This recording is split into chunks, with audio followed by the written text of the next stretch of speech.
Okay, we're here. We're live. Yes, we're late. Sorry, but you know how it is. Listen, if you've been watching me for any sort of amount of time, you know that it's got to be at least 10 to 20 to 30 minutes late. That's just how it is. Um, Very common dev lateness. yes, it's an L, but an L of a different kind. So, Yes. Lilith's here. L standing for late. How have you been, Hello. Lilith? I've been pretty good. I just got some skincare arrive in the mail, and that's pretty good. We're very happy about that. Oh, that's right. No, you also said you got chips. Did you get? Are you getting like that Japanese box where you get like a bunch of weird overseas stuff and you can like? Oh, I wish. It's just like a value box of those like little chip Oh, okay, yeah, little yeah, chip bags, so I can portion myself better, right, so I don't right, turn right. into a fat ass. Okay, understood. Something that I got to get a handle on. Christ, man, I gained 20 pounds instantly the minute that I started doing the channel full time. Jesus. Um, but Jeez, yeah, it's just how it it is. It's should just how. install like a home gym or something. Soon, soon. But today we are talking to the legendary war reporter Dylan Burns. How's it going, Well, man? Yeah, legendary. That's very very nice intro you've given me. The man of we're hyping legend. him up. Yeah, So what's going on, man? true. What's going on? I'm back from Ukraine, so I guess that's good that I'm back. I'm in a safe environment. It's weird coming back. It's hard readjusting to like easy like American life and like having everything it's impossible for me to clean my room now because after like living in a car for so long or like driving across the country, just didn't give a fuck about that stuff. So I'm trying to readjust to actually like cleaning up after myself and trying to just get used to uh like living near planes again, that's very weird, is to hear planes in the sky because there's no planes in the sky in Ukraine unless it's like a Russian military jet or Ukrainian military jet. Right. So it's weird readjusting, but I'm happy to see my family again. I'm happy to relax a little bit. But I also, ever since I've gotten back, if I'm being for real, all I wanted to do was go back. It's very hard to explain why, because it's not like comfortable over there, especially now in the wintertime. It's very, very cold. But all I want to do is go back. I got the bug, so to speak. I got the Yeah, bug. yeah. Ukraine So, is calling for you. Exactly. The mistress. so, Come back, my audience doesn't Dylan. overlap with yours that much. So most people Hmm? probably don't know who you are. So you should probably tell them what your deal is. Like Sure. who were you before you became a Ukraine war reporter? Well, before I became a Ukraine war reporter, most people probably knew me because I hosted a roundtable called the Hippy Dippy Roundtable. It was a very big roundtable on Twitch. I hosted for 2 years. It had people like Destiny on it. It had people like Infrared on it. It had a whole host of different like Twitch stars and Twitch people, Vosh, on it. I hosted the Hippy Dippy Championship, which was like a wrestling debate style tournament. We had a lot of a lot of champions, including Vosh, Destiny, and of course CTV, which he's an indie legend in my part of the park. But that was what I was most well known for. I also worked on some campaigns. I managed the mayoral campaign of my city. I've done some work on Free State, which is an LGBTQ plus board in the state of Maryland, the largest LGBTQ plus advocacy group in the state of Maryland. And I've worked a lot in local politics. I canvass a lot. I do my best to see where I can help on like local environmental boards and city advocacy work. So you're a fucking communist. Got it. Exactly. Yes. Yes. Yeah. Someone in the chat actually said that, and I mean, you're definitely more progressive than me for sure. I mean, Mhm. you're not a socialist or anything like that, but you're definitely like a lefty, and I'm more of a centry. Yeah, I'm more of a Centrist. I'm like Elizabeth Warren, but with like less Native American Even like less. interpretation. Yeah, even less. That's pretty hard to accomplish. Well, my family, of course, when I was raised up, like every other white family, I was told, of course, we were related to Native American princesses, right? But it Yeah. never stuck with me. It never made me like go online and like, oh my gosh, how do I put on like a my family's headdress or something? Like I never did that. I never was convinced, right? I was never convinced by my father telling me, no, you were related to a Native American. I was never convinced. Never. Best part is I'm actually 1/16 Native. So yeah? my Are grandfather's ya? grandmother for real was Oh Native. yeah? Yeah. And You're well, here's the thing. several times more Native American than Elizabeth Warren. Though. Yeah, that's for sure. Well, no, here's the thing. The reason that I know the story is like almost completely true is because it's not a good story. Because the guy married basically his servant from back in the day, so it's probably not like a great tale. Oh, it's not a fun story. No, It's like looking back in your family tree, and you're like a mixed child, and you're looking back in your family tree. It's like, oh, the reason I mixed was because one family owned another family, and like, oh, okay, yeah, oh, that's not a fun family legacy. yeah. It's like, oh, my family was German. They moved to Argentina. I don't know why though. Oh, that's so interesting. I don't know. Ooh, oh, we'll never know. It's We'll a never whole know. mystery. Wow, So, yeah, why do we have the Southern family in the middle of Mexico? What's with this? Wait, is that what flag is that? Oh fuck! Did you know that like a ton of Confederate sympathizers just made communities in Mexico and shit in Latin America? It's yeah, I crazy. did actually. Yeah, They tried to maintain the Confederacy, but in Mexico. I've I heard about learned. that. Like little communities with like people just like waving the Confederate flag out in the middle of open and putting them on cars and like next Yeah. to each other in like the Southern way. Like They've got the flag, they've got the whole thing, but then you look at them and like at this point, like none of them are white, right?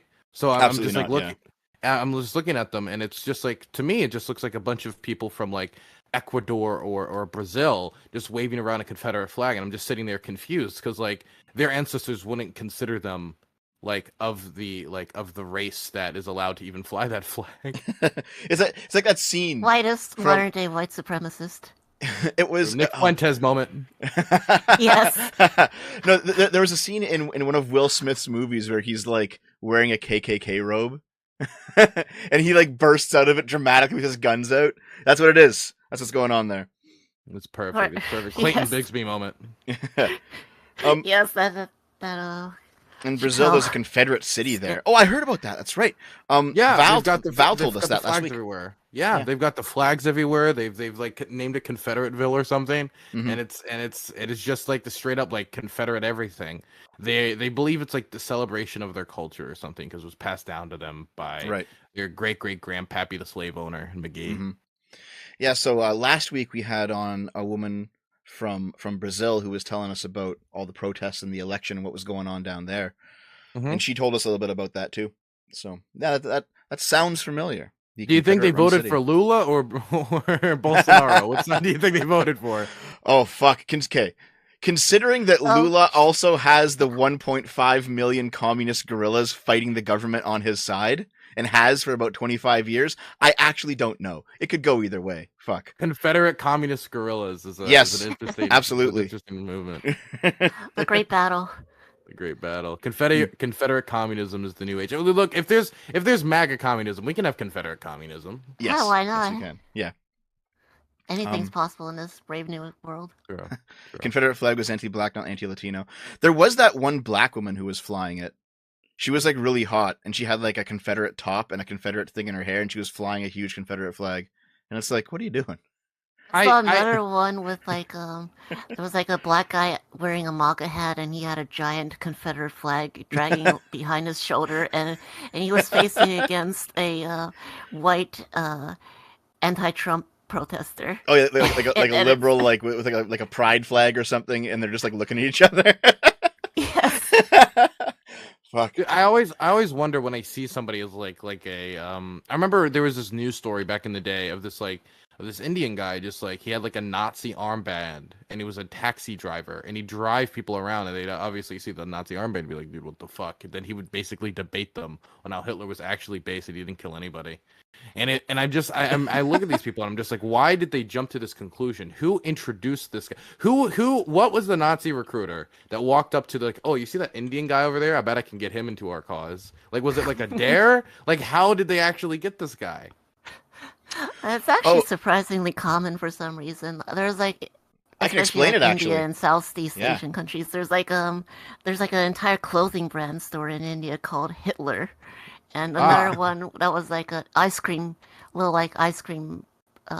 stand. That was also just like Hitler brand ice cream. Wow. Hold on. Is wait. Do they have any franchising opportunities in the United States? Have they thought about expanding? So the actual source of all this, because I know what the source is. There was a woman, I can't fucking pronounce her name. Her last name was Devi. but it was Mhm. Savitri Devi. She was a Hindu woman, and she basically had this philosophy that Hitler was a Christ figure for Hinduism, and she was trying to link in some of the Nazi occultism and the use of the swastika into the Hindu religion and the Hindu mythos. And there was because like the one of the races of people living in India are literally the Aryans, right? Like the Indo-Aryans. So Yeah. she was trying to do some sort of like a New Age Hinduism that Okay. was bringing the Nazis into it and making some sort of religion out of it. It was very strange. Can I just say, out of all the conspiracies, at least this one, like, I can understand this one more, because if you're somebody looking out from the outside in, right? You're like, why the fuck is this Hitler guy using the swastika? Like, why is swastika, out of all the symbols in the world, why did he choose a swastika? And then you look over there and you see swastikas in India, and then your conspiracy brain just starts ticking. At least I can understand this one. I don't understand like the Atlantis people. I don't understand like the Great Mud Flood people. I don't know if you've ever heard about that conspiracy theory, but I can understand this one a little bit at least. Here, I just pulled it up. Savitri was a proponent of a synthesis of Hinduism and Nazism, proclaiming Adolf Hitler to have been an avatar of the Hindu god Vishnu. Wow.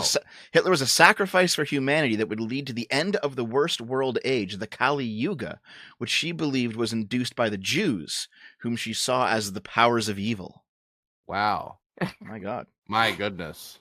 Yeah. Why, And why to be would fair, why would he choose like a little German man with a funny mustache who then lost, right? Like, I feel like if you're given the power of God and then you're leading to like a bloodthirsty revenge wanting nation and you still lose, like that's a big L. Like, that's a Yeah. big L for your God if your dude lost, right? Like, he has God on his side. Like, Yeah. And- Well, I guess and- there must be some pretty strong demons. the True. Kali Yuga is actually like the end of the world in Hinduism, because most religions kind of have like a end of humanity and then the savior will come and like redeem everyone. Most religions do Yeah. that sort of a story. So she believed that it was Hitler and that he was going to through blood in Hinduism and the swastika redeem the human race. Ah, Yeah. wow. Well, that didn't really work out. Nope. Nah. Oh my goodness. Was he during Hitler's reign that you believe this?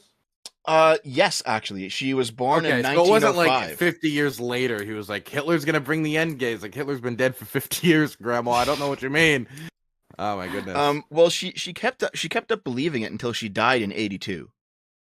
Because she ended up being Okay. like the leader of some neo-Nazi movements in France, kind of like carrying on Hitler's will. You know what Sounds kind of like okay. the QAnons. It's just like any day now. And it'll happen eventually. Yeah. See, Yeah.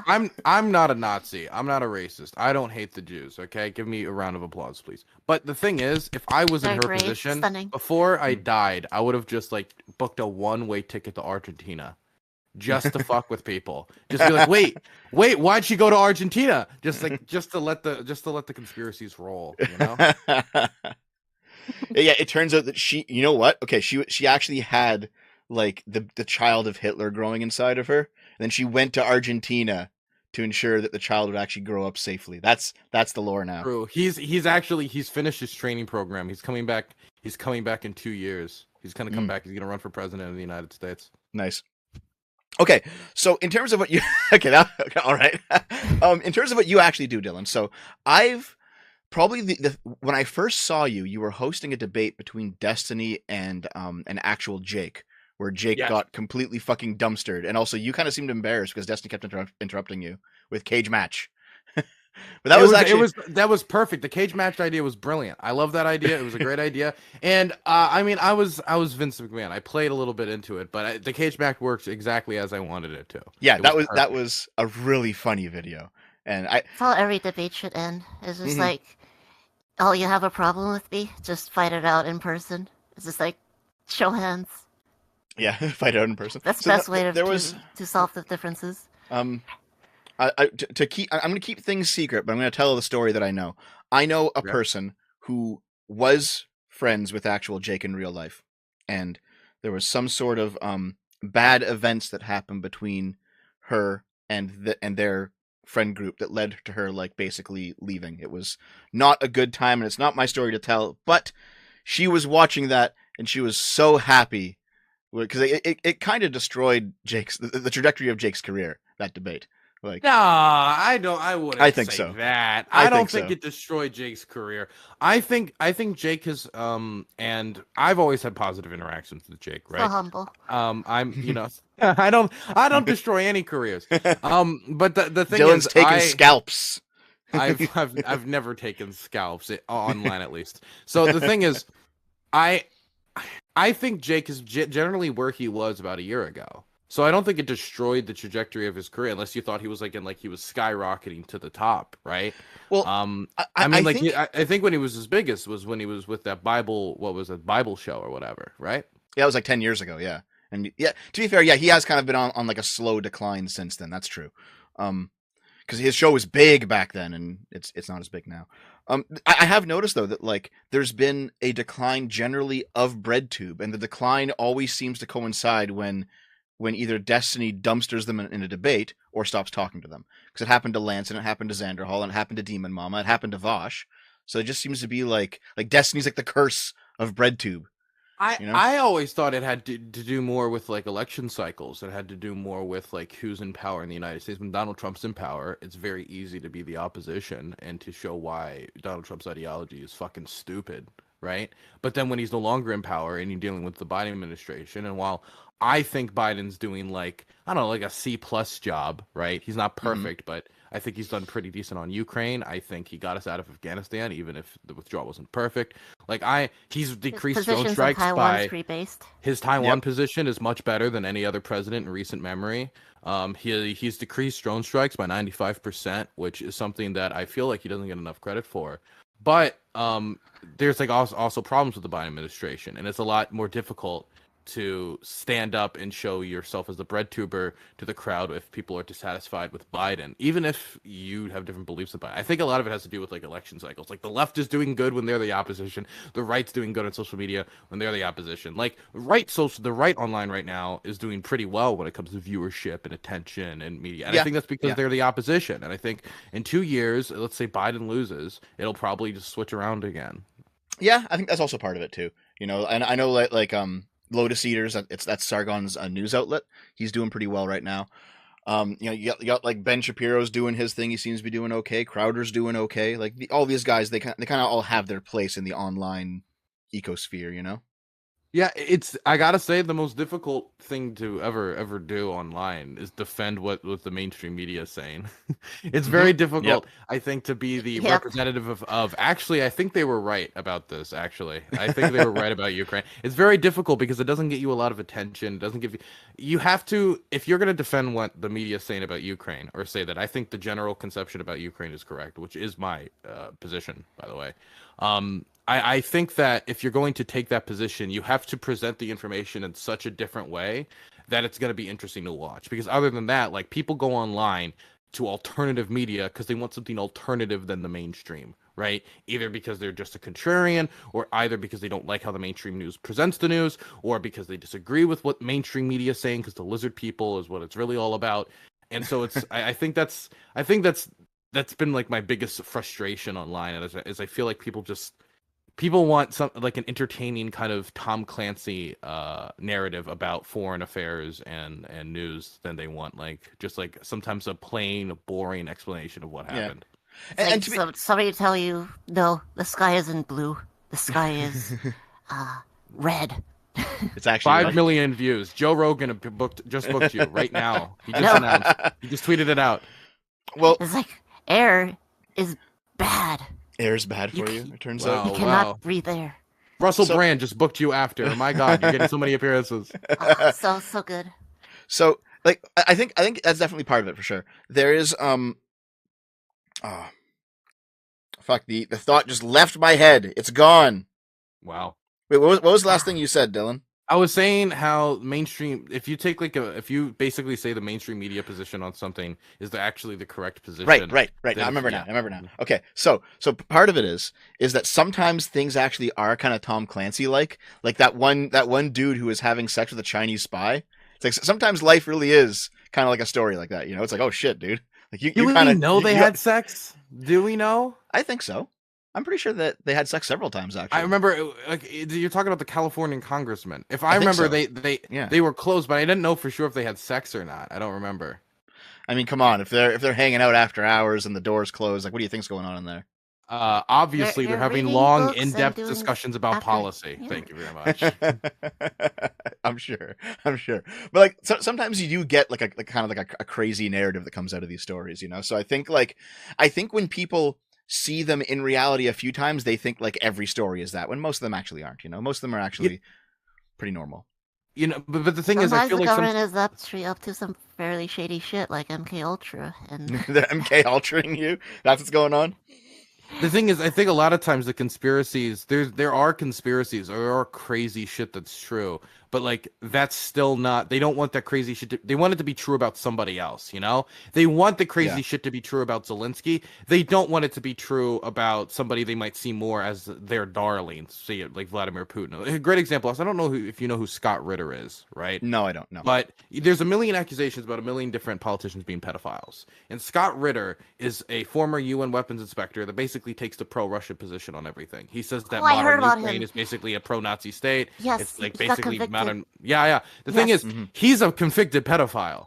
Right, and I'll see all these people come Actual up to me proof. and tell me, like, actually, like he had a discussion with. You can read the logs; they're publicly available. Where he's talking about this little like 15-year-old girl's like Let's read private it with parts. the Chris Hansen voice. Yeah, it's like you can unironically go through it like Chris Hansen style. And Take he a went seat to right he went to there. prison because he wanted to have sex with a child. And the thing is, all these people who are super like, oh, Jeffrey Epstein, you know, he didn't kill himself, and you know, he worked with Biden, the pedophile. Like, then they're gonna cite me Scott Ritter like 5 seconds later, and it makes me think like it's not. It's not that they want to actually expose pedophiles; it's that they just don't like Biden. They just want him to be a pedophile. They actually they greatly desire for there to be Hold more on, hold on. pedophiles in the world The than there crazy actually thing are. is, I actually saw a lot of like pro-Russian people on Twitter. Basically, when Elon Musk took over Twitter and a bunch of people got unbanned, Scott Ritter was Including one me. of these people. Yeah. Yes, congratulations. Thank God we have another child molester who Back on tell Twitter? us about Ukraine. Yes, thank Well, goodness. yes. To be fair, Yeah, everybody who's so worried about And grooming, they were so excited just to see actual cheering it child and- molesters back on the platform. Yes. Well, listen, TOS, he didn't molest the children on Twitter, right? So True. yeah. He technically he only molested. He only tried to molest the police officer because they were impersonating the child. Oh, it was one of those like He got busted. He got busted Oh, fuck. online. He was it was really they bad. get some like short woman who kind of looks like she might be 16, and they have her like dress up young, and then he shows up, and then he's busted. It's one of those things. Officer Decoy. So there's Officer this Decoy. article called it's the New York Times Magazine. This the title of it's Scott Ritter's Other War, which fantastic title by the way. Here, fuck. let me just read you the start of this, okay? Sure. On a February afternoon in 2009, Ryan Veneman, one of the only 5 full-time police officers in a tiny Barrett Township in PA, decided to spend some time hunting for sexual predators online. By the way, I love the idea. Cop's just bored. He's like, you know what? I want to go get some pedos. That feels like a fun hobby. Venman entered a Yahoo chat room where the minimum legal age is supposed to be 18 and passed himself off as a teenager named Emily. Before long, he was contacted by a man who said he was 44 and called himself Delmarfun for fun, just some dumb username. A reference to Delmar, New York, an Albany suburb about 3 hours from where Veneman was sitting in Poconos. And then Scott Ritter says, age 15. Aha, came the response, New York of PA. A graphic flirtation ensued. At one point, he asked Emily again if she was 18. She responds, no, I'm 15. He responds, aha, my bad. What's wrong? Didn't realize you were 15. So why? You don't like me? I do, very much, lol. Just don't want any trouble. After about an hour of this, according to logs later presented in court, the man was masturbating in front of a webcam and announced he was off to take a shower.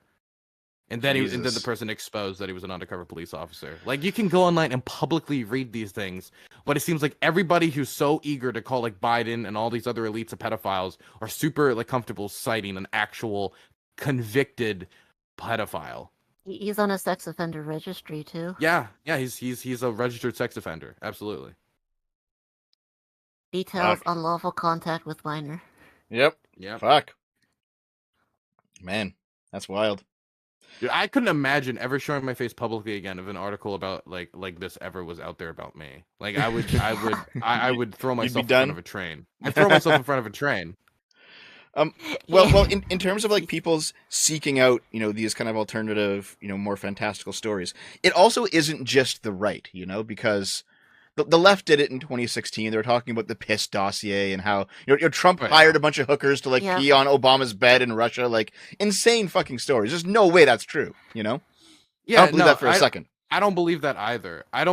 But I think there's a mistake that I see made all the time, where somebody will go out and exaggerate the details of a story, and therefore everybody will say, okay, so none of the story is true. You know what I mean? A great example would be like the Russian interference in U.S. elections. People like Russia hoax was completely fake. There was nothing to it. Yada yada yada. But that's just not true. Just because Rachel Maddow didn't correctly like summarize the situation does not mean that the Russian government did not invest in the Internet Research Agency in order to spread disinformation in the United States because they want chaos in America, where they're funding both sides of a political issue just because they want to see us stab each other in the streets.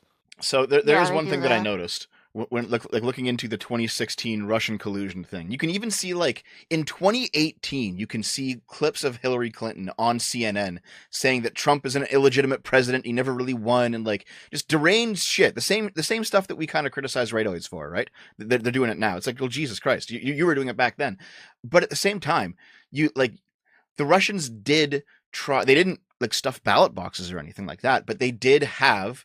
They did have some agencies that were out there pushing certain amounts of information on like English social media. They had their narrative and they wanted to push it. Bought a bunch of ads on Facebook.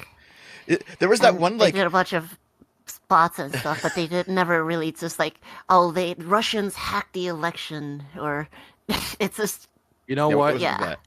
As a leftoid, I will make the pledge that I promise to never vote for Hillary Clinton again. Again? You did it the first time? Yeah. No, I wasn't old enough. Oh, okay. Wasn't old enough, but I mean, I did, of course, vote for her illegally. But besides that, oh, I see that. Yes. Oh, okay. Joking. Absolutely, but like not based to vote for Hillary Clinton at all. The thing is with Hillary, and like Stacey Abrams is another example that is constantly brought up. It's something that really pisses me off, because you would think after seeing Trump do it so much, you would learn not to do that type of shit. Hillary, I mean, thankfully she's never going to run for office again anyway. Yeah, I think she's too old now, and she's too discredited. She's old. She's pretty discredited. She's shown herself to be like the only person who has lost to Donald Trump in the general election. And so I actually remember having to debate somebody about whether she should run again, because now Joe Biden showed the path. No, absolutely terrible not. Idea. Stacey Abrams, at least this election, was like immediately conceded, which I'm happy about, because she was like every single time I'd bring up like Trump, like with the Brian Kemp phone call, or like talking about how if he loses, it's rigged all the way back in 2015. Like every time I bring it up, it's like, okay, what about Stacey Abrams? And so I do think it's important for, like, if Democrats are going to become the defenders of democracy, right? That's the idea. That's at least the narrative. Then they have to make sure that they stop people from, like Stacey Abrams, from saying, "Oh, this was rigged against me," or something like that. Yeah. So Stacey Abrams, she was that woman who was on Star Trek Discovery for that one like bit role at the end, eh? Because they brought her in because yeah. So wasn't there also someone else? It was a different Democratic politician, also a black woman, but she lost a race, like not it was like a special race. It wasn't this recent round of races, but she lost some race last year or 2 years ago or something, and she said something about like how it was like dark money coming in to like. How about like, Nina Turner? Yes, her. Fuck, like they all this dark money is all the capitalist dark money is coming to fuck up my election. It's like, no, you just lost because you suck. Like, not everything is a conspiracy, man.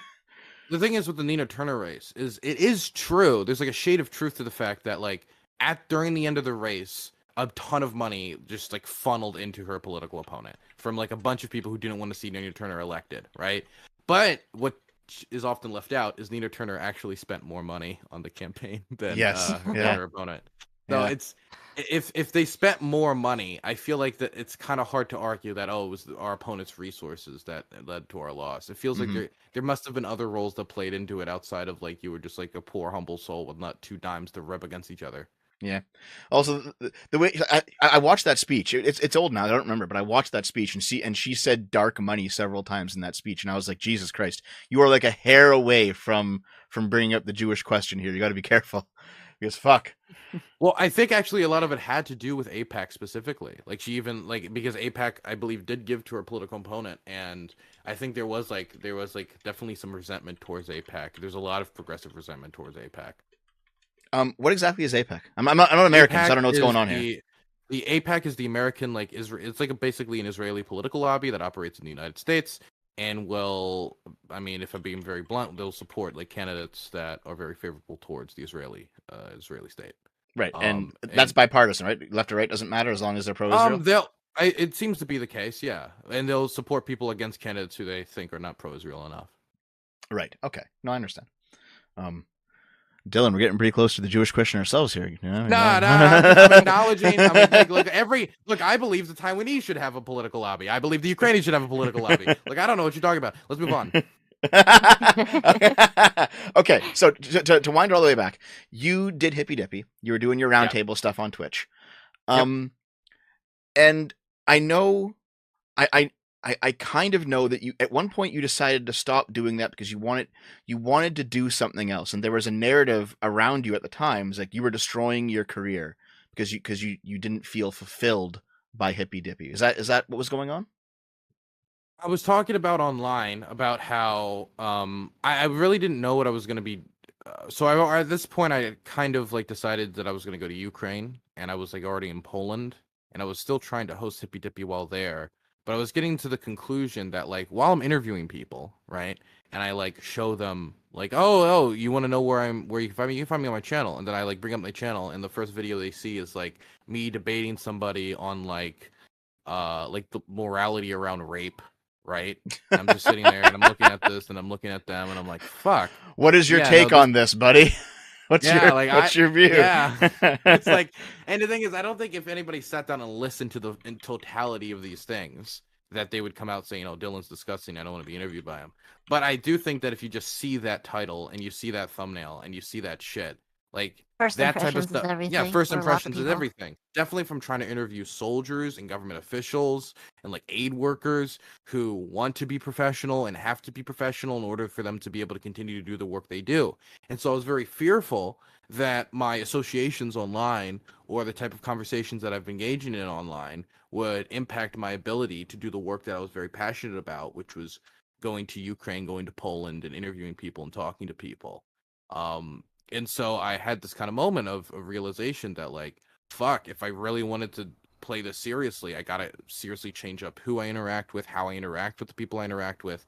And so it was almost like a kind of stream and content crisis about well, if I want to go in this more serious direction, which is a huge risk because serious content is dangerous because it can be very boring to some people and you can lose viewers. If I wanted to make that jump though, I needed to curate my content, I think, a lot more carefully. And that's why I have a second channel now. I have Dylan Burns TV and I have Dylan Burns Live, where I upload most of my kind of more edgier content onto Dylan Burns Live. Right. That makes a lot of sense. People could think from your old videos, oh, this guy's not a serious person. Why the fuck should I listen to him when it comes to war or serious issues?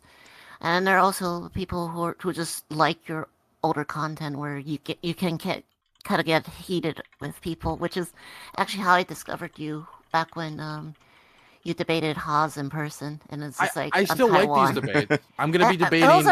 Those are really entertaining. They're fun, but I also, if I'm being completely honest, they're a lot more tiring now.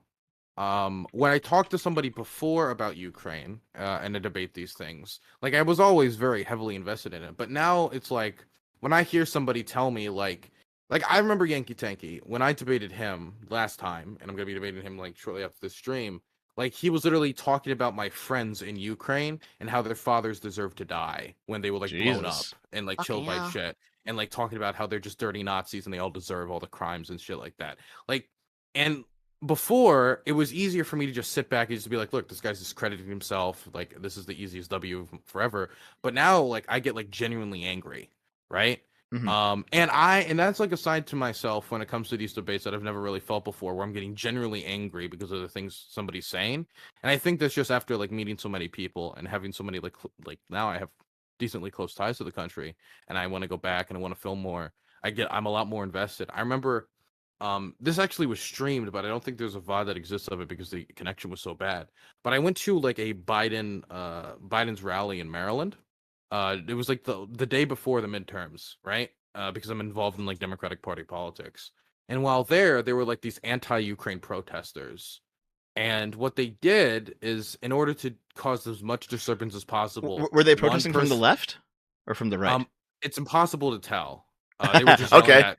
It's impossible to tell when it comes to the anti-Ukraine Course you. folk. Yeah, well, it's just if they're protesting a democratic place, I mean, they could be like really radical leftists who are just on the side of anything anti-American. It could be, but like it's that's my impossible to intuition. tell with this issue because this issue is very like it has a lot of bipartisan, insane like the insane people. It's a very bipartisan issue for them. Yeah, It seems with the Ukrainian issue, it seems like most of the people who are like either supportive or neutral on Ukraine, or at the very least opposed to Russia invading a sovereign nation, they're mostly on like the sensible, like in the middle ground. And meanwhile, the people who are just like pro Putin and pro the Russians raping Ukraine and killing, bombing hospitals, they seem to be like the extreme on both sides of like the extremes, this extreme left and the crazy commie, the Nazballs type, the MAGA communism types, and then well, I mean, there's the straight up just like right wingers, the MAGA people, and like Nazis and fascists. If you want to understand why that is, you should just watch Kraut's video on the ideology of Putin's Russia. That is an excellent video. Yeah, it's a very, very good video. Yeah, Kraut and I kind of shared our reading lists in private because I was at the same time I was making my 3 forms of fascism video, and Kraut and I talk pretty regularly, so we kind of like shared some sources. I gave him some stuff that I had on Carl Schmitt, so. But we both kind of talked about those videos, and we have some different opinions on things, but I consider Kraut a pretty good friend. Kraut's been making fairly decent takes lately, especially on like Ukraine. Destiny too, honestly. Even though I Destiny's don't been good on lots Ukraine. of things with Destiny, but you know. Destiny's been good on Ukraine. Kraut's been good on Ukraine. I think it's really just insane people who have takes on Ukraine. It seems to be.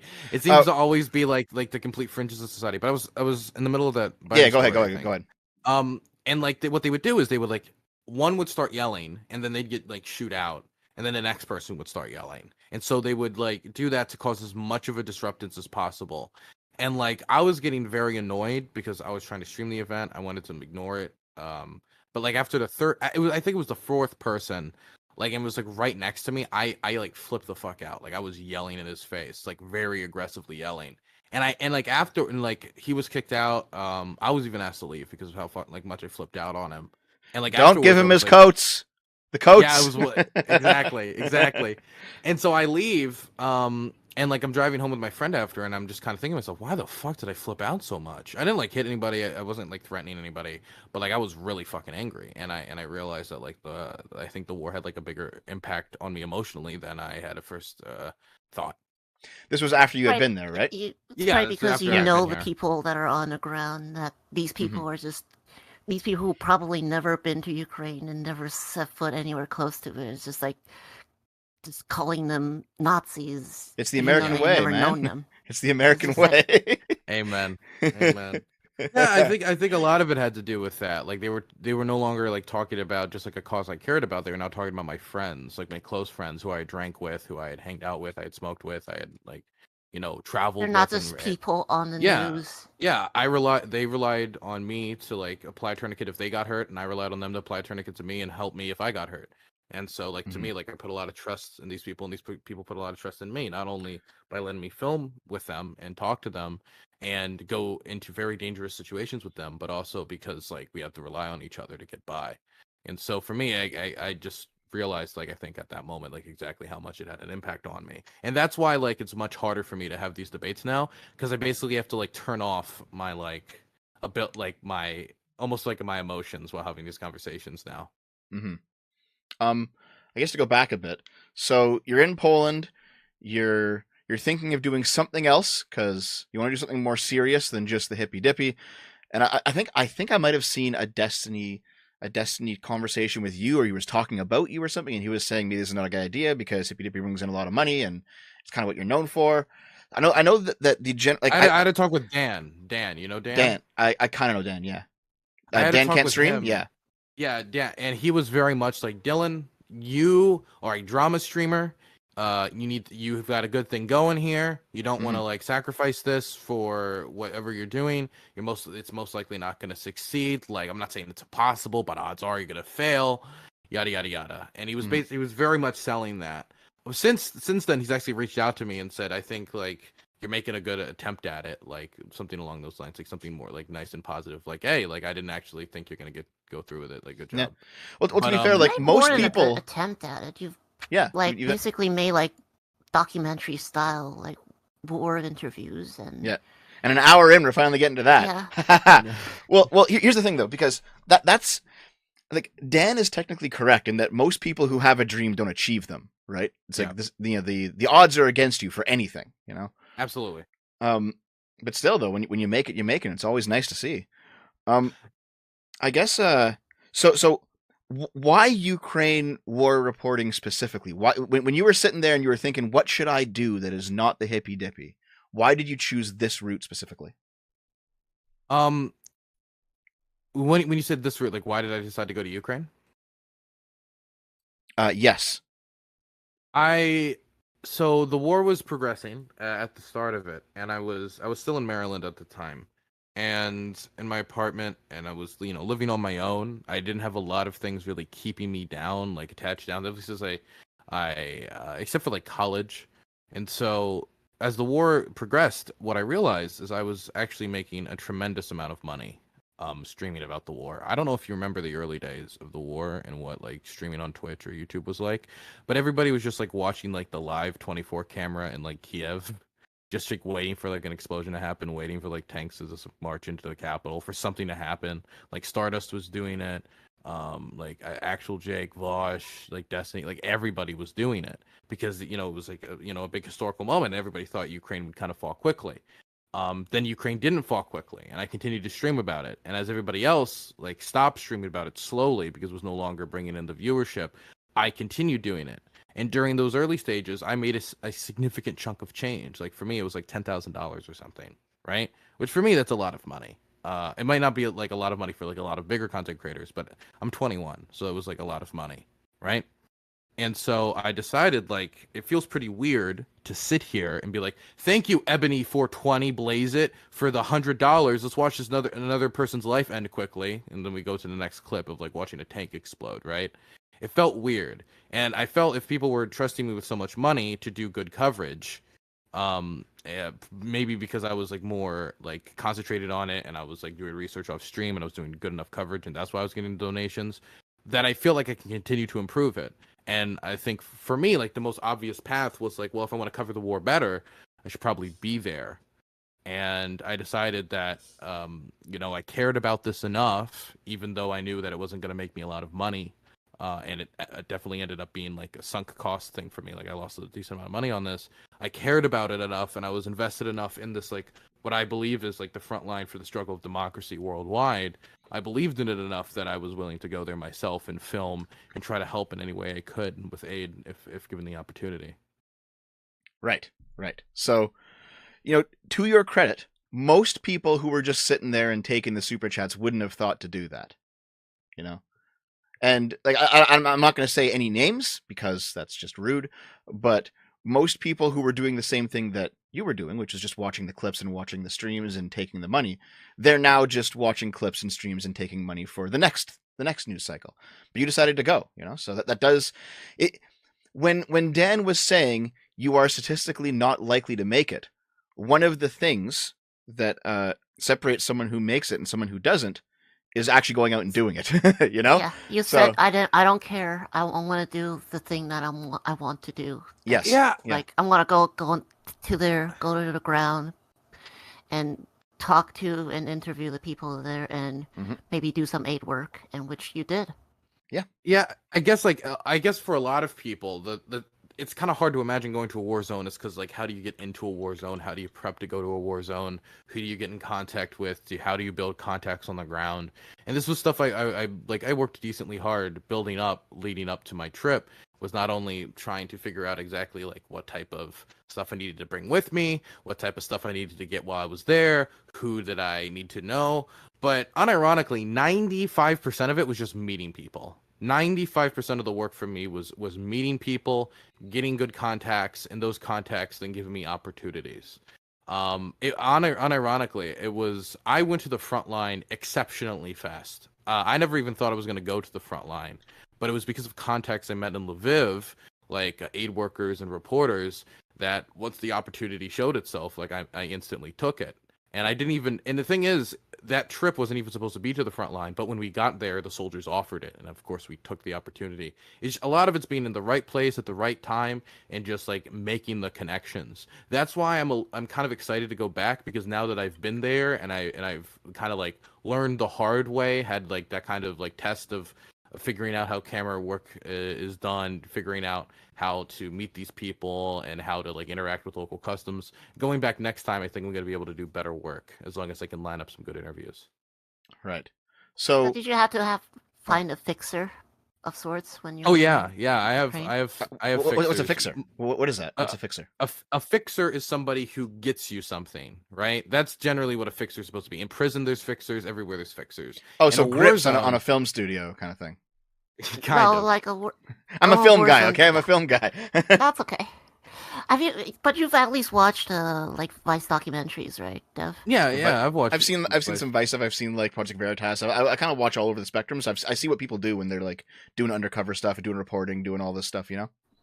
So Well, the fixers, like Then I let me met explain it I better. met the fixers are basically people who get you things for like in a prison that could be like getting you like cigarettes or something like that. In my example, a fixer is somebody who can get me a good interview, who can get me a good embed, get me a ride to a location, get me equipment, stuff like that.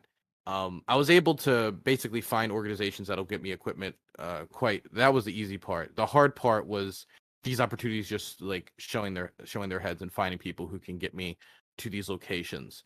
I was able to eventually, and it was always the Poles. The Poles were always the people who got me the connections. Always, Nice. if you ever need to find something, just find a local Polish man and ask him. He'll probably know. Polls. Yep. Exactly. They are And- just and- waiting and- to hit Article 5, dude. They have their hand on the button. They're like, just do it. Absolutely. Just fucking do it. Just fucking do it. I actually funny. got an opportunity to go close to the front before I had even gotten my press like verification Your from the pass? government. Yeah. My press pass from the Ministry of Defense, which is what you need to get if you want to operate as a journalist in the country. And so I was on the road to the first location when I got emailed my press pass, and that's why for the rest of my time in Ukraine, every time they asked for my information, I had to take out my phone and just show them the images from the email. And it worked. It worked though. So, okay. You've decided to go to Ukraine because you feel like maybe you have some sort of moral responsibility since you're streaming and making money off of their suffering, so you're going to go and try to report on the ground. Yep. What steps did you actually have to take? Like, who did you have to meet? Did you have to, like, who in the government did you have to call? Like how did what's the actual process of going like, from where did you Maryland? stay? Yeah, from Maryland like- to Ukraine. So I guess for me, like the first thing I did is I called a bunch of people who I know have been involved in conflict reporting and just like asking them for just general tips and tricks and stuff like that. Which was helpful to give me an idea of what I was going to be dealing with, what to expect, what risks I was like accepting by doing this trip. I had those conversations before I ever even finalized anything, because if I learned that I had to do something I didn't want to do or I wasn't willing to do, then obviously I can't like plan to go. After having those conversations, I started trying to like build a general price range about like what is accommodations going to be like in Ukraine. I never knew how unbelievably cheap it was actually going to be compared to American prices. I like the idea of like foreign economy still boggles me, that I can like make $10,000 here and I could probably live in Thailand for who knows how long, just completely just like living the good life if I really wanted to. So Lots like of like a expats do that. Yeah, you're gonna go live like a Hot Wheels life, basically. Exactly. And so like I talked to some people on the ground, made contacts that I could like people who could pick me up and bring me to Lviv in Ukraine. So I know people in the area, so if I get hurt, they can call family members, stuff like that. Talking to journalists who were already there, like Patrick Hillsman, who was a huge help for me early on. He's done a little bit of work in Aleppo. He actually had a piece from Ukraine covering like animals that have been hurt by the war that was recently played on PBS. If anybody wanted to go check that out, he gave me a lot of tips, and he got me in contact with a lot of people like Pavel and Philip, these two Polish guys who were an immense help during my time in Ukraine. I think, but the thing is, like, entering Ukraine was probably the easiest part for me, because you just it's like any other border.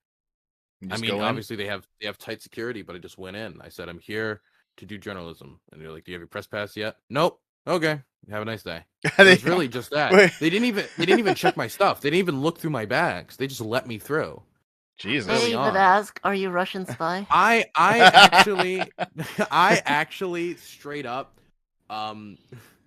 what's the word where you're on the side of the road and you got your thumb like? You're hitchhiking. I hitchhiked across the border. Really? I went to the border and I just hitchhiked, and 2 Belarusian journalists allowed me to get in their van and cross with my stuff. Yeah. It was I was very lucky that I had I guess a cute enough smile to convince the Belarusians to let me in and join them as I crossed the border. Then I was picked up on the other side by friends, and well, the rest is history. I went to Lviv, stayed there for a bit till I got my first opportunity. My first opportunity was to go to Zaporozhye.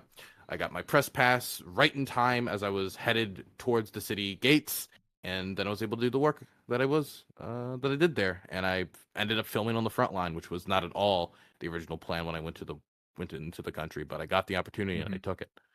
What would you have done if you weren't lucky and you didn't get somebody to hitchhike you? Well, smugglers are no, actually. I Coyotes.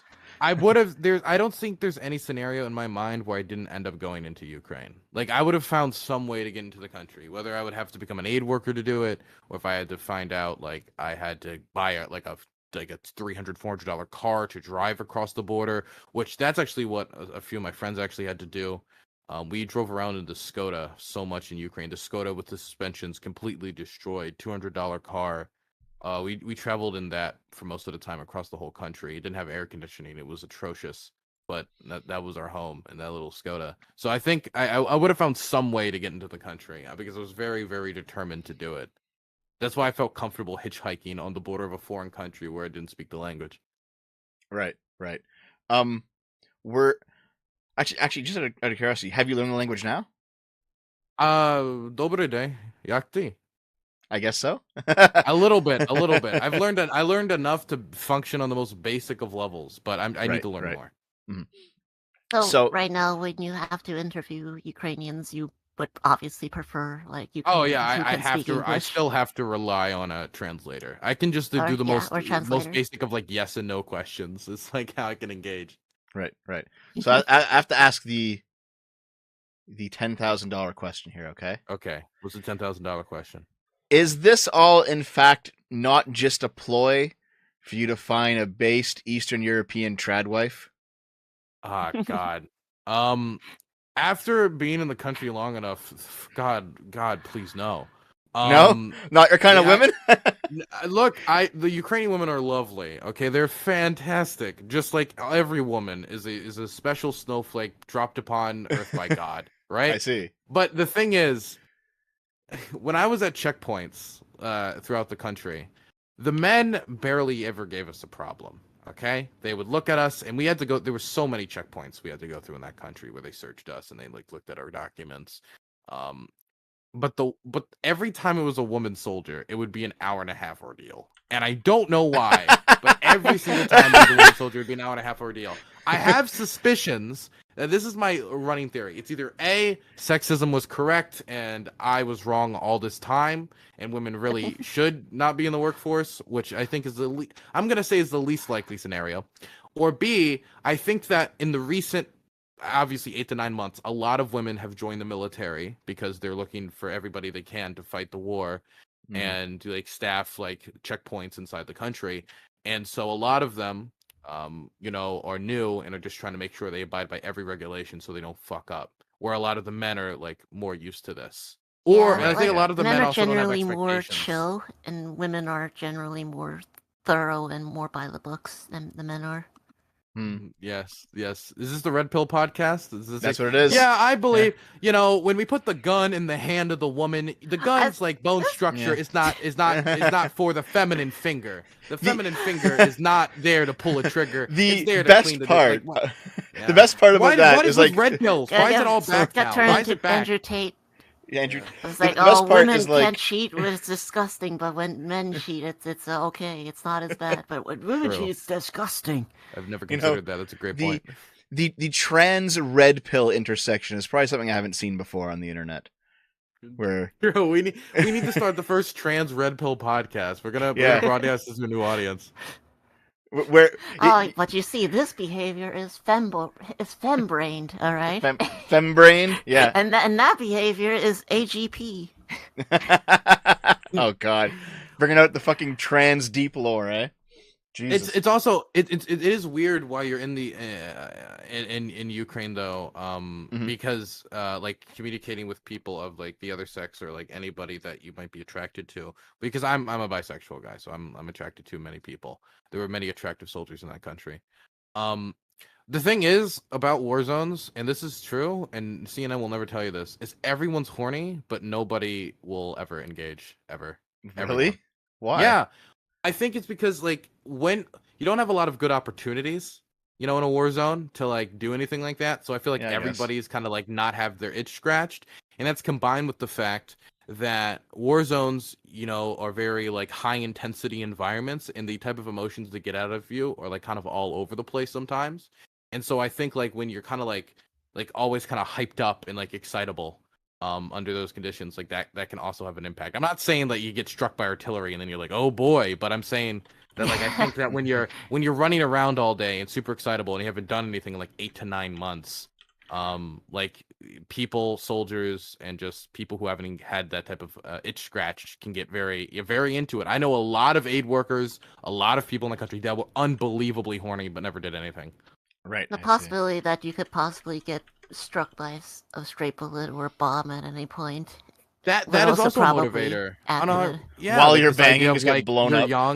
You're young. You can die at any moment. You need to live life to the fullest. That like there was a lot of people I think I engaged with kind of live their life that way. Like a lot of people when we went out to drink, I would like see people sometimes like engage in behavior that was just like clearly reckless. Like drank, just like completely wasted, just get behind the wheel of a car and just drive off, right? Clearly drunk driving, but they just don't care because it feels like they could die like any moment almost for a lot of them. Well, they do that here anyway. Fuck, that's just how it is. True. But I think there's more of this feeling of like ever-present danger. When of, like, wars is right at the other side of the backyard. When death is ever present, you want to live your life to the fullest. Mm-hmm. Absolutely, because you never know when your car's gonna get checked. Absolutely. Yeah. So, you're in Ukraine. And you're going around doing stuff. Did you actually just live out of the vehicle, or were you going to like, probably not Airbnbs, but like were there places for you to stay? So at the start, it was Airbnbs. Okay. But when we traveled across the country, we were just living in a car. We just sleep in the car, driving in the car constantly, living in the car, smoking out of the car, everything out of the car. The car became our little nest egg. And it was this old Skoda car with no good suspension, not in a great condition. Radio barely works. No air conditioning. You didn't stay in a fancy hotel like Coach Red Pill? No, I did not. I did not. Coach fucking Red Pill. Man, what happened to that? Last I heard, he got blown the fuck up. What happened to that guy? He's still alive. Is he? So the rumor is that he didn't get still caught by Azov in super Ukraine. soldiers. Well, the Azov super soldier battalion. He said he was caught by them. He said he was caught by them and interrogated. There's never any evidence posted, but people just kind of like believed him because like why would he lie is the idea. But like from what I hear, he's super anxious right now that people are out to get him. Like very kind of like people are out to get me, and he's like this. And I've listened to a lot of his commentary on Ukraine. It's just diluted nonsense. Like, oh, we've destroyed like half of their HIMARS, and like they haven't destroyed a single one. And it's just like he claims of them destroying more HIMARS than we've actually sent them. Yeah, exactly. I remember the first day of the war, the Russians said they disabled the entirety of the Ukrainian Air Force, and so that's why Russian civilians were so surprised when Ukrainian helicopters crossed the border into Belgorod and started firing upon like gas storage facilities, right? It was because they were told these bizarre lies by their government to like inspire confidence, and like Coach Red Pill's role is to just repeat these kind of bizarre lies. But I think he has a very high opinion of himself, and I think he's like super I don't know if the word's anxious, but he's super like he's always like looking behind his shoulder from everything I hear. Yeah, I mean, Funnier thing he was about a bit Coach Red Pill I heard conspiratorial. was when he talked about how like virile these Russian soldiers are and how big their dicks are. What the fuck? Jesus. Coach Red Pill is a strange guy. I have no clue why anybody respects anything he has to say on Ukraine. Everything he said about Ukraine so far has turned out to be false. Whether it be Poland's going to invade and start taking territory, or it's about the HIMARS getting blown up. But people just like to believe people who will draw. Well, he's there, man. He's there. That's so the idea. That's how it works. Yeah, he's there, and the Ukrainian government hasn't shut him up yet. You know, the whole thing is, if we're not gonna have freedom of speech, right? Why can't we at least? Never mind. The stupid. I just don't understand. I don't understand why anybody respects anything he has to say besides the fact that he can say he was there. So what? A lot of people were there. But the thing is, he's saying the exact opposite of basically what every other person who was there is saying. So why are people taking him at face value? Because they just want to be contrarian. They want to live in a fucking Tom Clancy novel where the Russians are actually right and our government's lying to you. And they just want to like ignore what the vast majority of sources on the ground are actually reporting back, which is the Russian military is failing to achieve any of their basic goals, and that they've engaged in like just like blatant acts of brutality. But then retrieving from Kiev and then now in Kherson, that's just a strategic retrieval. It's a victorious, it's a glorious it's a glorious withdrawal is what I like to refer to it as. Fuck. Okay, I just realized that we have half the viewers as normal. Is because Arch is doing the Archcast right now. We have like identical audiences. He took half of our views. It's funny because like usually I'll have like 700 or he'll have 700, and now we both have like 300 and change. Look. Foreign affairs coverage, it comes with penalties. Okay. It comes with just look. Call me a retard, and we'll get this heated, and we'll get some viewers. Okay? Well, here's the thing. I was gonna go ask Arch if he wanted to ask you any questions, because he is in Norway and he knows a lot about tank warfare. He's been doing like his own kind of analysis, not necessarily from either side's ideological point of view, but just looking into how like the tanks work and the artillery works, and the mechanics of war. You know what I mean? So he's been doing his own coverage from that point of view, and it would actually be interesting to see if he could ask you anything about it. But he's currently talking about Superman on the Archcast. Of course, Superman. Well, no, like everyone in the chat's like, "Bye, time to leave, going to Arch." By the way, everyone's leaving. What a cunt, by the way. Superman he's faster than a speeding bullet. Hasn't saved a single Ukrainian child. Very disgusting. Fucking hell. That's true. Probably a Russian show. No, I have I'm friends with Arch Warhammer. I'm friends with Mauler over at EFAP, and there's a lot of like audience overlap between us. So, man, I gotta find another time to stream or something. Everyone's streaming. Everyone's streaming right now. Let's have like a next time we just stream. Invite Dylan and Arch over. And the Dylan and Arch show. Like blast, yes. We'll figure something else. True. Yeah. I'll forgive him even if he is Norwegian. Do you know who Arch is? Arch Warhammer? I've heard vaguely. Okay. He's like a Warhammer 40k streamer or person, I assume. Yeah, so he was basically the biggest Warhammer 40k YouTuber on YouTube. But because he was he was in the anti-SJW sphere in like 2014, 2016, the company that owns Warhammer did not like him. So he actually got hit with like a lawsuit because he was using Warhammer in the name. So he had to like start a new channel, and he had to kind of like, also his channel was deboosted by YouTube. So he had to he started a new channel, and he's kind of he's building that one up now where he talks about things other than Warhammer. He's a nice guy though. Everyone calls him a fascist, but that's just the internet. So he's definitely like a center. What's his views on Hitler? Sure. His views on Hitler. Is he for or against? I don't know. I have to really, ask him about that one, pin him down. Well, the main reason he's called a fascist is because I'll just tell the story because I don't fucking care. He had a Discord for his community, but the Discord was initially a fan-made Discord. It wasn't actually his official community Discord. He just turned it into it, but he didn't actually have ownership of it. Someone else did, and that someone else actually turned out to be like a crypto Nazi, and he didn't know. And so there's like all these Discord leaks of how Arch's own server isn't run by him, and one of his mods is like subverting him and doing all this weird shit, and Arch can't do anything about it because he doesn't want his community to get banned. And eventually, I'm just like, Arch, you just got to pull the band-aid on this. You got to just like start a new server, and you lose a bunch of people. You'll get them back eventually, but you can't fucking let this go on. But like a lot of these Discord logs leaked of like how his mod was just ridiculous. But eventually he got that all cleared up. But like it's 5 years on, people still bring it up. It's like, all right, that's just Arch being dumb. It's not him being a Nazi. So that's why you gotta tell the Nazis to get out, because like there's like a story, the allegory of like the bar owner is like if you don't tell a Nazi skinhead that's like in your bar to leave, it's sooner or later he's got to tell his friends. It's a Nazi biker bar, yeah. And then sooner or later your bar's a Nazi bar. Mm-hmm.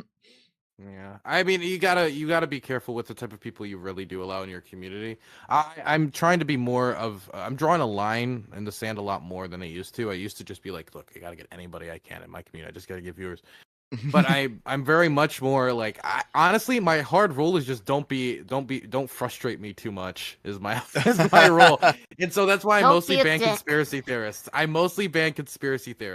It's right, honestly, right. I will actually keep like a conservative or a liberal or whatever the fuck you believe. I'll keep you usually as long as you're not a fucking psychopathic conspiracy theorist who can't provide evidence for their claims. If you're somebody who refuses to provide evidence for anything you claim, you're instantly going to get banned out of my community, which really works well because it mostly bans Nazis, fascists, and insane people. See, for me, I'm like a pretty hardcore free speech extremist, and so I will actually keep around Nazis and fascists, but I will be like, listen, I know what you're all about. I know how political subversion works. There's still going to be a line that you can't cross. We can have these debates about the Jewish question if you want to, but like there's certain things I'm not going to let you do. This is Zelensky talking to his military. There are certain things you can't do. But yeah, I think as a liberal, part of liberalism is tolerating ideas that you don't like. And I think if you're doing like a free speech, open inquiry thing, you have to read some literature you don't agree with. You have to like take the point of view of people that you don't agree with and kind of understand what it's like inside their own heads. There are certain things you have to do that people generally like. Here's the thing: if you read Mein Kampf, even if you're not a Nazi, people will call you a Nazi anyway. So it's like, but I'm only trying to learn. No, you're a Nazi because you've touched the book. You've laid a finger on it. I think it's important to read. Like I watch a ton of Russian state TV. It's actually getting a little sickening. Like I'll just like let it like play in the background. And the reason I do this is I want to know what the Russians are saying to their own people. And it's honestly terrifying, the type of shit I'll hear sometimes. Like Ukrainianness is a disease of the mind, or we need to freeze them out. The only way to make them cave is to make them so cold that they just have to surrender. Just like blatantly like bragging about like war crimes. Like a lot of it is like really disgusting shit. Yeah, shit like Ukraine isn't a real culture, or their language isn't real. The people are all Russians, and they will return to Russia and will eradicate this fucking with all these fucking languages. Yeah, it's like really bizarre. Just like almost like it almost sounds like those radio programs about like the Tutsi cockroaches. It's like getting like really close to that. But the problem is Westerners never see it because Westerners only ever listen to like Russia Today for Americans or like the media that they produced for the United States. You ever see the Al Jazeera Middle East and compare it to Al Jazeera? Memory TV, man, Memory TV. Yeah, Memory TV is actually, I believe it's an Israeli company that takes the most extreme of the Middle East and like I think kind of tilts it in a way. But I think like Al Jazeera, like Al Jazeera Arabic versus Al Jazeera Plus is like completely different experiences. Like one is like going to talk about between one with the Al Jazeera with the rainbow logo and the other one. It's just fucking where all the companies don't change their Middle Eastern profiles for Pride Month. Yes. Exactly. And that's what it feels like looking at Russian media sometimes. Yeah, I think I know what you mean. Someone in the chat is currently raging. That's bullshit, Dev. You just threw out a bunch of people 2 months ago. We're never forgetting, Dev. You guys are the ones who crossed the line. Yes, I threw you out. Fuck you. They deserve it. Get purged. Get purged. yes. Get purged. No, like I've had like a few. Gulag. There's been a few socialists who have come in, and I've had to purge them too because they end up doing the same thing. You know, it wraps around, and they're just like too extreme, and it's like, all right, that's enough of that. You can get the fuck out too. I think actually the war in Ukraine is an amazing litmus test. I think for like if somebody's an insane person that's worth talking to or not. Unironically, I think it really shows like what values they prefer over mine. Because for me, it's like very easy for me to say I like Ukraine developing towards a democracy. I like seeing them institute these not discrimination protections that they've done recently for LGBT people. I like seeing their elections go through freely and fairly with no international monitors saying, wait a second, that looks like ballot stuffing. Like, these are all positive developments in Ukrainian society, right? To see the Berkut abolished, which was like a brutal, corrupt, racketeering, torturing police force. Like, seeing all this is like positive developments. And I think a lot of people just don't like those developments, but they don't want to say that out loud. They don't want to like openly admit like how authoritarian they are just by nature. Like Russia's going to restore the Western values and not restore Western value, like restore good Christian values. Yeah, that was like Paul Joseph Watson's view of it when he did his video. It was collapsing the liberal world order or something, and it was something along those lines. Yeah, dude. Like, unironically, I have never been more confident in the liberal world order's ability to like deal with a crisis than I am now. Considering that Russia, what is supposed to be like the main main opponent of liberalism, can't take over Ukraine. Yet it's supposed to take over all of NATO and defeat all of NATO, and it can't defeat 3% of NATO's military budget. Yeah, there's no fucking way. I remember seeing a bunch of insane takes about how, if Russia goes to war with NATO, NATO's finished because the West is degenerate, and blame them army and rainbow flags and military ads, and look at all these, how manly our Russian soldiers are, and they're showing like propaganda about like these Russians Dave in like Rubin those super future armor and their super tanks. Dave Rubin did this like a year ago. He did like this segment of like, wow, look at this dumb SJW cucked liberal ad talking about these lesbo moms. What the fuck? But then compare this to this brave Russian patriotic, brave Russian patriotic ad that's gonna send they're ready to fight a war. They've got the strong, amazing military culture. What a lot of people didn't understand is that the Russian military is unbelievably corrupt, and I think a lot of people think like, oh, American soldiers are motivated by greed, but Russian soldiers are motivated by love of country.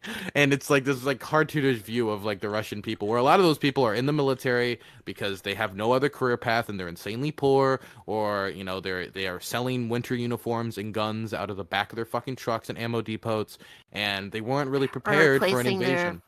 Or replacing their tank armor with fucking cardboard.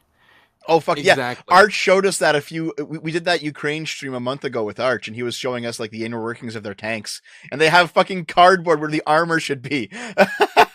It's so ridiculous, man. What I want, look, if the they-them army was going to get the blame if Ukraine was to fall so quickly, why doesn't the they-them army get the credit when Russia fails? Like, I believe the reason Ukraine won and the West won is because we're the they-them army, because we're just we embrace diversity, and diversity is our strength. Exactly. Diversity is our strength was literal when Joe Biden said it. It actually makes our military 10% stronger than every other military on the planet. The more BLM chants you know, the stronger you are in a boxing match. And the more pronouns a soldier has, the more powerful they are. True. The pronoun is actually your new rank in the United States military. Oh, is that how it is? Yeah. It's is the highest role you can have. Oh god, this guy's still going off in the chat. He's like, "I just wish you were honest about you saying that you're free speech, because if someone's annoying you, you'll just ban them like shit lib celebrities do." Listen. There are many people in my Discord who annoy me. Okay, I Yeah. don't ban them.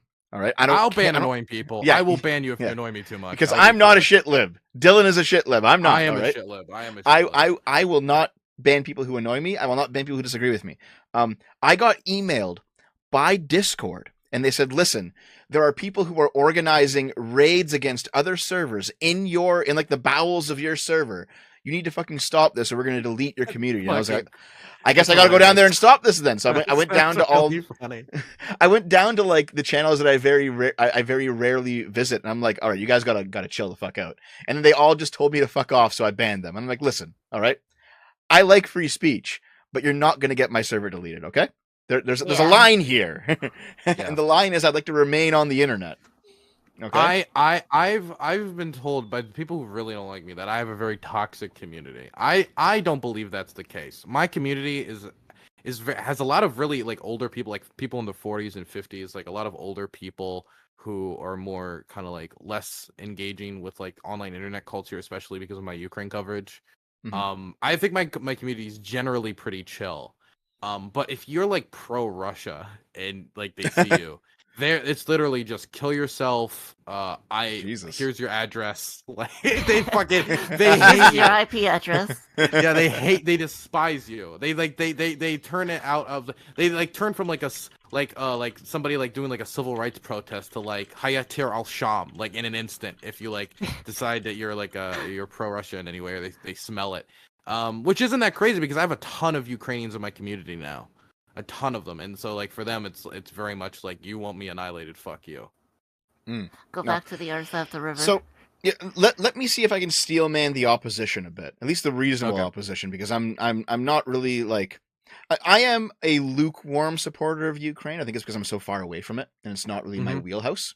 But I do understand like the general liberal idea of, okay, we should probably support certain countries because they have like certain values that are more aligned with ours. Like okay, but like to steel man it, like a lot of people on the right say that Ukraine's elections, like Ukraine's elections, its institutions, they were still pretty corrupt. They're still kind of Russia-esque in their corruption. So this idea that it's just blanket good versus evil. This is a good nation that is being invaded by a bad one, and they're liberal and they're open and they're tolerant. Not necessarily. Ukraine I think was moving towards that position, but it wasn't there. So I think a lot of right-wing people see this as like why are we getting involved in this fight where we have two nations that are both pretty corrupt, and we're gonna chastise one of them for being corrupt, and the other one we're not gonna chastise. Like, well, that seems kind of hypocritical. I would say like some systems are more like tend to have more corruption, but any system can have corruption, especially when a system is young and they're transitioning off of the Soviet style economy and the Soviet style system, which is what Ukrainians are trying to transition off of. And I think they've made tremendous strides in that goal. I think after the Euromaidan revolution, getting rid of the Berkut, which participated in racketeering, which participated in torture, sexual assault, and a lot of terrible behavior, them being completely abolished. The Russians, though, when they annexed Crimea, of course, kept all the Berkut policemen because they don't care. I think they are making strides forward. I think the last election is the most clear example of that, where there was no like disputed election. Poroshenko didn't say, "Oh, this was rigged." All the international monitors seemed to say that the results seemed to be fair and free, and that the exit polling matched what the actual results were. Like that's a good development to see, like elections being carried out in Ukraine with very little complaints about whether or not the results were really what the results were. And these developments are very positive in Ukrainian society. The civil society is becoming more active. There's a real culture here of like, we are here to defend democracy. This is a war to defend democracy. We're not a perfect democracy, but we're a developing democracy. When the French supported us, they didn't support us under this idea that the United States is a perfect democracy, or they're like the perfect system, or like they don't have corruption or they don't have problems. Every society, especially societies that are just starting to experiment with democracy, which is a relatively young system when you're talking about it in its modern kind of representative democracy form that we have in the West. I think we need to understand that this is still a new developing system, but it's fragile, and I think its fragility needs to be protected. That's why it needs to be protected. Yeah. Because if the Russians did take Kiev and they did take over the country, they could erase what hundreds to thousands of people died to protect. Now tens of thousands of people. In Euromaidan, a lot of people were beaten to death by police or just shot to death because they were trying to struggle for this better ideal. A lot of these soldiers view themselves as defenders of that revolution, the Euromaidan revolution, which saw Yanukovych flee the country after murdering protesters and trying to outlaw protesting. Rip Bozo. Rip Bozo. Yeah, see, I generally agree with you. Like, there's one state is corrupt and trying to reform, and one state is corrupt and not. So, I mean, this seems like there's a clear moral winner for me, one seems to be a functioning democracy. You can at least say it's functioning. It doesn't it's a rusty AK, but it still works. You know what I'm saying? Yeah, I do know. It's pretty funny watching like far right people, or when they were on Twitter, they were saying, "Oh, there was one video where they were interviewing some, I think, transgender people, and they say, "Oh, what do you think about Ukraine? Do you support it?" And most of them said, "Yeah." And then they would then ask, "Oh, but did you know that in Ukraine gay marriage is illegal?" Yeah, they'll get there. They'll get there. Yeah, they are illegal. Alex Stein actually confronted me with that after one of my panels. He was like, "Why are you supporting Ukraine when you're a homo and they don't want you to let you get married?" And I had to sit there and explain to you, like, hey, you know, if I was like a Polish queer person, the Polish government during the 1930s was not exactly favorable towards queer people. Yeah, but you're not gonna want the fucking Nazis. Yeah, there's like a worse force that's actively invading. I've met queer Ukrainians. I've discussed them with this in detail, and for them, they've seen progress in recent years, not only when it comes to polling, but when it comes to non-discrimination protection that were implemented in 2015, and now we see Zelensky at least entertaining the idea of civic partnerships, which isn't perfect, but when you understand that it's Ukraine between Poland and Russia and Belarus, like and Moldova, like we're understanding like where Ukraine is and where its cultures around homosexuality was just 30 years ago, right? That these are tremendous strides that don't just piss off, you know, Kadyrov and Putin and his boys who constantly talk about in their propaganda how you need to go to Ukraine and fight to stop the queers and the homos from invading Russia, which is always talked about in Russian state media. I've seen Chechen commanders give pep talks to their soldiers, talking about the shaitan, which means devil, the shaitans in Ukraine, which want to press homosexuality on your children. Like, Ukraine is for the progress that they have made, even if it isn't tremendous, they've paid a tremendous, I would say, propaganda price for it when it comes from how the Russians are portraying them. And so I would say that, like, as a queer person, like, Ukrainian society is progressing when it comes to these issues. Is it perfect? No, but neither is most societies when it comes to this issue. Yeah, and how much better are they going to be under Russia? Like, for example, it's not. Gonna be, Russian occupation is not going to be a good time to be a they them. Just saying. Mm-hmm. Yeah, like they recently just expanded their quote unquote gay propaganda law from like against to teaching it to children to just in general. So it's like you're not even basically allowed to be public and gay or anything. They're trying to expand it so you can't even. Sexual. The Russians are actually trying to expand it. There's a proposal in the Russian Duma that's talking about actually expanding gay propaganda, so you can't express it to adults either. Meaning, this is basically make protesting as a homosexual illegal. Yeah, that's a bit much for me. Like, it's funny how just a tiny on bit. one hand, it's like Ukraine is like is embracing global homo and they're gonna import their degeneracy onto the good, wholesome Russian people, and on the other hand, with the same breath, they'll say, "Oh, they're all Nazis. Every last one of them. They're all Nazi, gay, homo, Western." The homo Nazis. You know how weird it is to see all the and I've experienced this so many times, to see all the far right people or right wing people that would have screeched at me even attempting to like breathe the word, say fascism or say Nazi, and if any point at all about anybody that I politically disagree with that's near their side of the aisle, how quickly they've all turned to call me a Nazi for supporting Ukraine. How quickly all these people who whined about it for the last 4 to 6 years have turned around to say like, "Oh, you support Ukraine, you support Nazis." I can tell you exactly why. I can tell you exactly why. Is because the right learned that complaining about such obvious, stupid double standards doesn't actually get them anywhere. So they've just started doing the same thing. They're realizing, oh, this is the game we have to play to win now, so we're going to play it. So now they are calling people Nazis and fascists, and now they're going to start basically pushing their own version of a one-sided policy into like their elected officials and stuff. So basically, they learned that the left was okay for a very long time being bigoted in their own way. And if you have to be bigoted to win, the right has no problem with being bigoted. So I think that's why you see like it. So here we are. It's so frustrating though, because This makes them sound really stupid. I try like inherently very hard. contradictory. I try very hard to be careful with my words, right? I try very hard to not like call somebody definitely because of like experiences I've had online about being careful with your words and like how you need to like think about the things before you say them or make accusations and stuff like that. And so I try, and it's like I just think about the amount of effort and time I've put into like considering the words I use, and just seeing how quickly somebody will call me a fascist, or all my Ukrainian friends fascists, call them all Nazis, really just for being Ukrainian, which is really wild to just like, you are Ukrainian, you are this. And to hear the same people who are like, well, if you were black, that doesn't mean you have to be liberal. You don't have to be a Democrat, or you have to have these ideologies. Just seeing the same people complain about it for so long, just completely 180ing on it, is unbelievably frustrating. And people can say like, well, they learned that this is what you have to play to win. I don't think it's what you have to play to win. I think it's just like, you can say, well, they started it, but I mean, it's still childish, like pathetic behavior. In my opinion. Sure, but like, at the same time, me first. Well, hold on, because the issue is I'm old enough to remember what the internet was like, 10 years ago or 8 years ago, 5 years ago. You had situations where right-leaning people were getting banned off of social media, banned off of YouTube, banned off of all these places, and they were saying, "You're being hypocritical, leftists," and they would be like, "We don't care."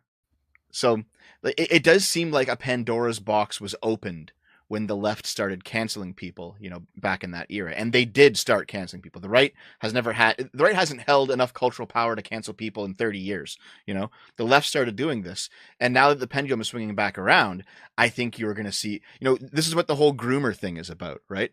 The right found a label that they could slap onto anything that they want destroyed.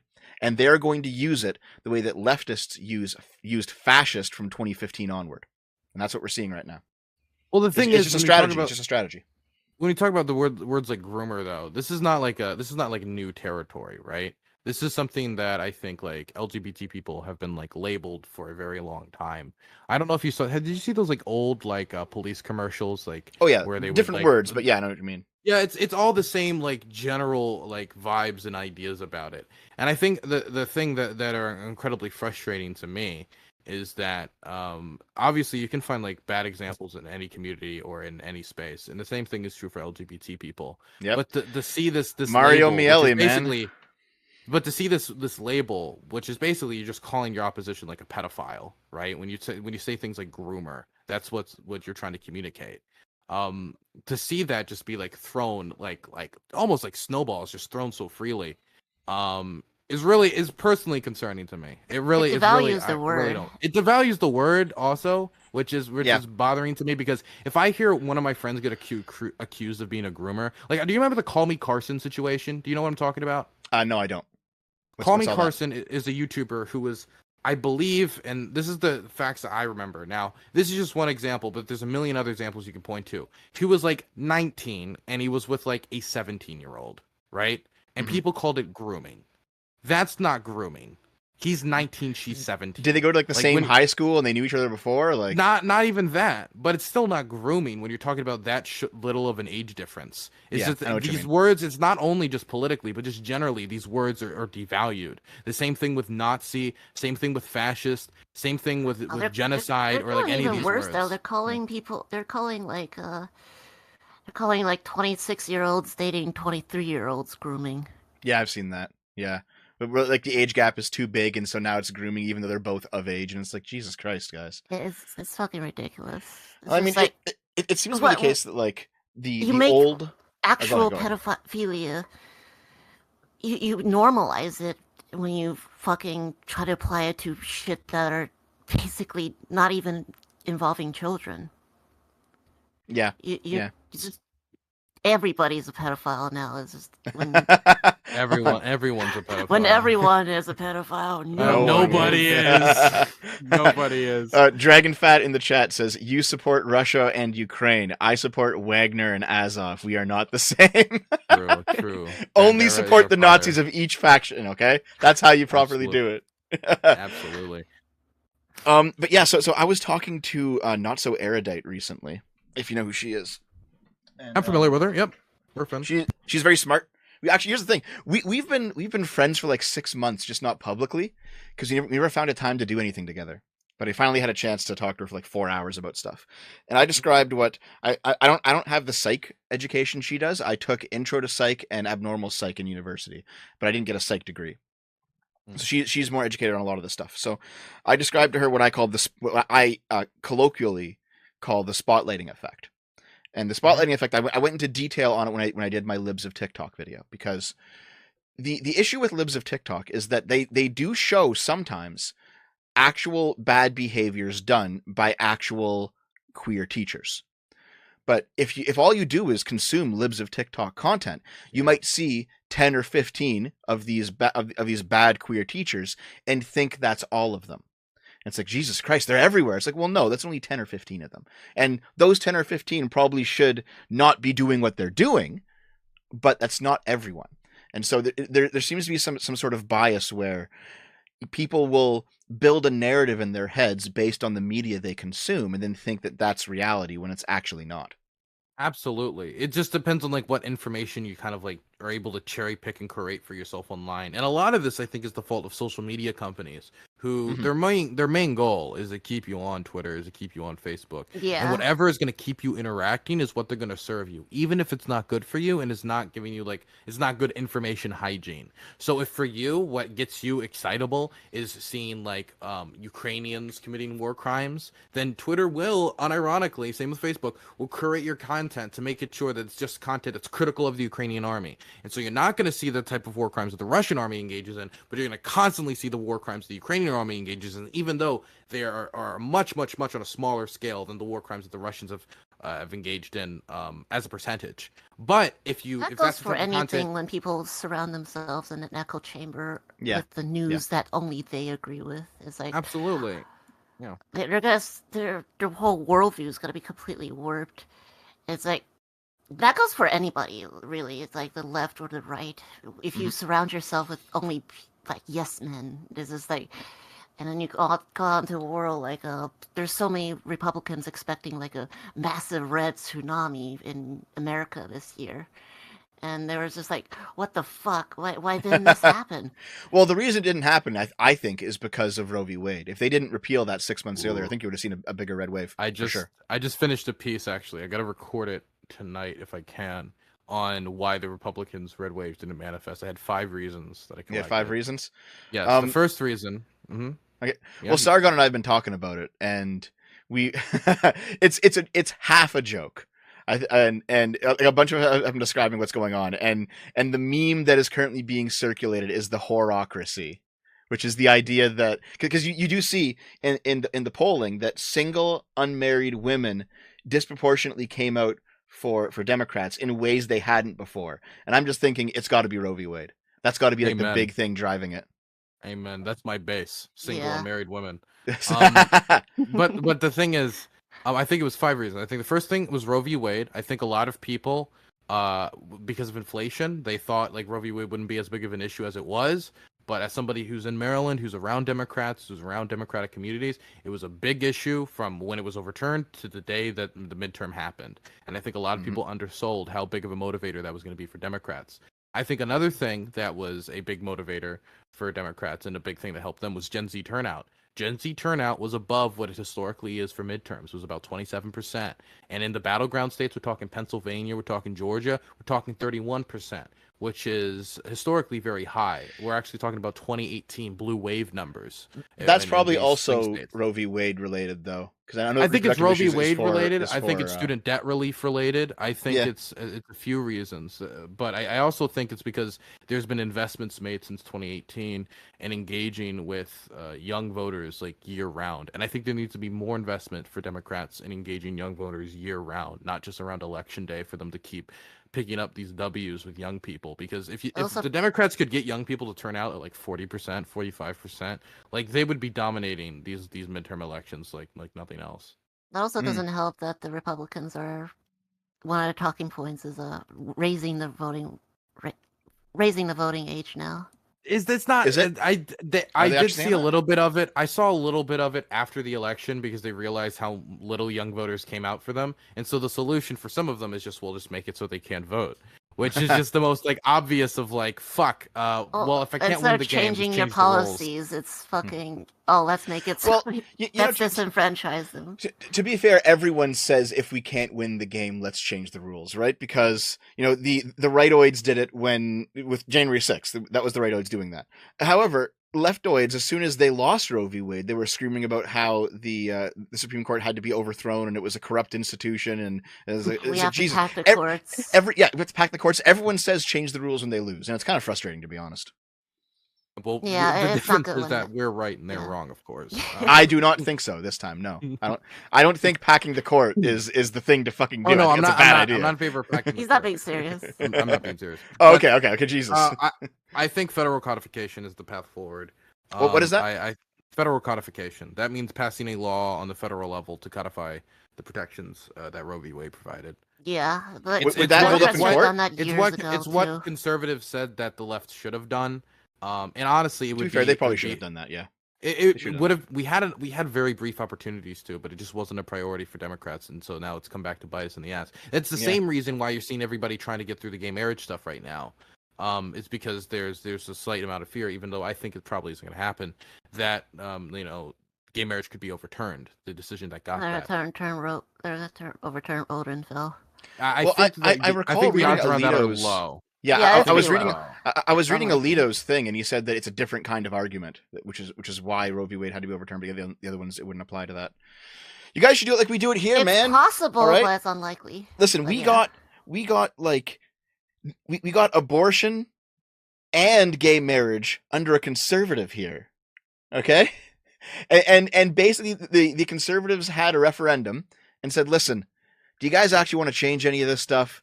And people said no, and then they're like, okay, and they dropped it, and no one cares anymore. And that was like 15 years ago. Well, that's what people thought that conservatives had done with gay marriage. But then I saw right immediately when this gay marriage legislation was going through the Senate, I saw Ben Shapiro, I saw Matt Walsh, I saw all these like big conservative commentators come out, even though they've been dormant on this issue for the last 7 years, but they still held the same beliefs. They still said the same things. People thought they had dropped it, but they hadn't really dropped it. And I mean, Ben Yeah. Shapiro was even saying that any Republican that votes in favor of this legislation, which doesn't even codify gay marriage, it makes it so that, let's say, a state made gay marriage illegal. Let's say gay marriage went away from a legal protection, and some states started to make it illegal. Basically, what this legislation would do is that if somebody's married in California and they move to Tennessee, Tennessee has to respect that marriage, which is very moderate, in my opinion. A very moderate approach to the gay marriage ruling, in my opinion. And Ben Shapiro said that if, we need to like take down the names of everybody who voted in favor of this as a conservative in the Senate. Like, if you should not be a Republican voting for this legislation. I have it a feeling. It just shows me how disconnected that I think people like Ben Shapiro and definitely the religious zealots types are from like Even most a lot of Americans. conservatives and Republicans, they just accept it as just it's not that big of a deal anymore. Well, It's I think they're- I think a they- lot they're of these. smart conservatives are more concerned about inflation and Yeah, that's true. the rising costs and difficulty with everything, the gas prices. Mhm. That's what they should be focusing on. But no, they gotta focus on the dumb ones. They gotta focus on the culture issues that I think what it pretty is much though. nobody cares about anymore. I'm not sure if it's fully culture issues. I think it's part of it. I think a lot of the conservatives who do think like this, they're doing like a states' rights stance where they're like, listen, we just want each individual state government to choose whether or not they want abortion and gay marriage and these social issues to happen in their communities, right? I think that's their view of it. So for example, I don't agree with No? you. you don't think so? Why? No, I don't. Because I listened to Ben Shapiro and I listened to Matt Walsh, and the arguments they make isn't a states' rights argument. The argument is that marriage is an institution that's meant to see the procreation of children. It's meant to see like children be born, and men and another man cannot give birth to a child. Therefore, they're not serving the purpose of marriage. Therefore, we should not redefine what marriage is. into this fake new institution that means nothing. We'll degrade marriage further, which already the degradation of marriage has damaged the United States through the increase in divorce rates and fatherless homes. Therefore, we need to stop gay people from being married. That's the argument I see from Ben Shapiro. That's the argument Matt Walsh repeated on Joe Rogan's podcast. That seems to be the argument I'm hearing more and more. And it's an old argument that has been, I think, dealt with a million times like 7 years ago. But I think it's been 7 years, and so a lot of people forgot that these were the arguments being made, and so some people have forgotten the counters. But it's like, for me, it's very simple. Like, there are a lot of people who can't procreate. There are a lot of people who are infertile or have medical reasons or just choose not to. Does that mean and they shouldn't marry either? Fuck them.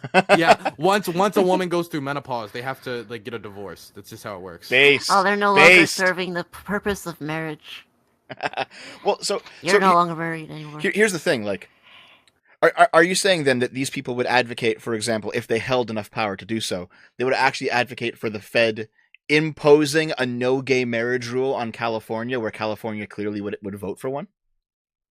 Do you think they would be in favor of it? I think the politicians in office possibly would. I don't know if the commentators would defend it. I don't know if Ben Shapiro and Steven Crowder would defend it. I think when we're talking about like Paul Gosar and we're talking about I think Matt Walsh would definitely defend it. I think it could get 30 votes in the Senate. I think it could get 30 votes in the Senate.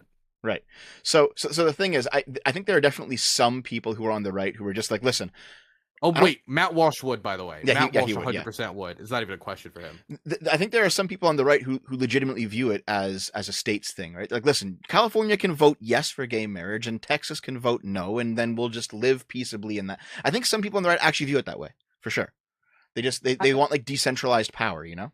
I think sometimes it's just overemphasized, though, because I can hear people making an argument for that, and then I'll hear like the next words will be also when it comes to the gay marriage, and then they'll start talking about like, population death, and I'm like, okay, it feels like they're not. This isn't really an issue about like states' rights to you. I feel like this is more of an issue of you just don't want gay people to get married, especially when I'm listening to like Matt Walsh and Ben Shapiro, because the main arguments they're making isn't even states' rights; it's gay people should not be able to get married. Right, and I think I know what you mean. Yeah. Actually, I had like a Twitter thread on this because I was giving my actual take on this because I was thinking, like, I'm not sure. First of all, just to be clear, we're having a discussion. I am ultimately pro-gay marriage, but to have the discussion, I'm not sure how much you can call me the F slur as much as you want. I don't care. Well, it's okay. I'm also bi. It's fine. We're all LGBT here, okay? But fantastic. I'm actually not sure how much gay marriage actually helped the situation. And I kind of here. Let me see if I can pull this up so that everyone can see it. Come on, Twitter, work for once. Give me a second here. Not help the situation in what way? Like in what reference? I will have it for you. Okay. So, this is Gallup polls.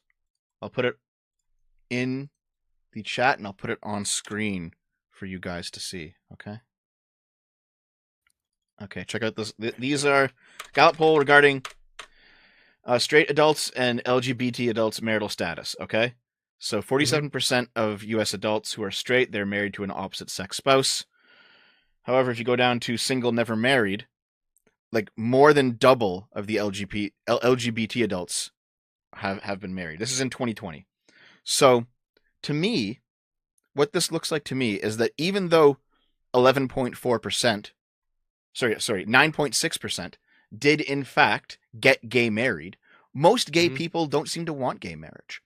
And I'm old enough to remember the debate on gay marriage back when it was like going through both in Canada and the United States. And the debate on the pro-gay marriage side was basically that gay marriage is this pro-social stabilizing institution, and if we can bring gay people into it, it is better for them and better for society that they are in monogamous relationships and they have their careers and they have their houses and they adopt some kids and they have a family and they become a part of the community, rather than, you know, them going to these orgies where they're drinking everyone's piss and they're spreading monkeypox around, right? Like, what is the better future for a young gay man? Clearly, it's the more stable one. Monkeypox. Okay.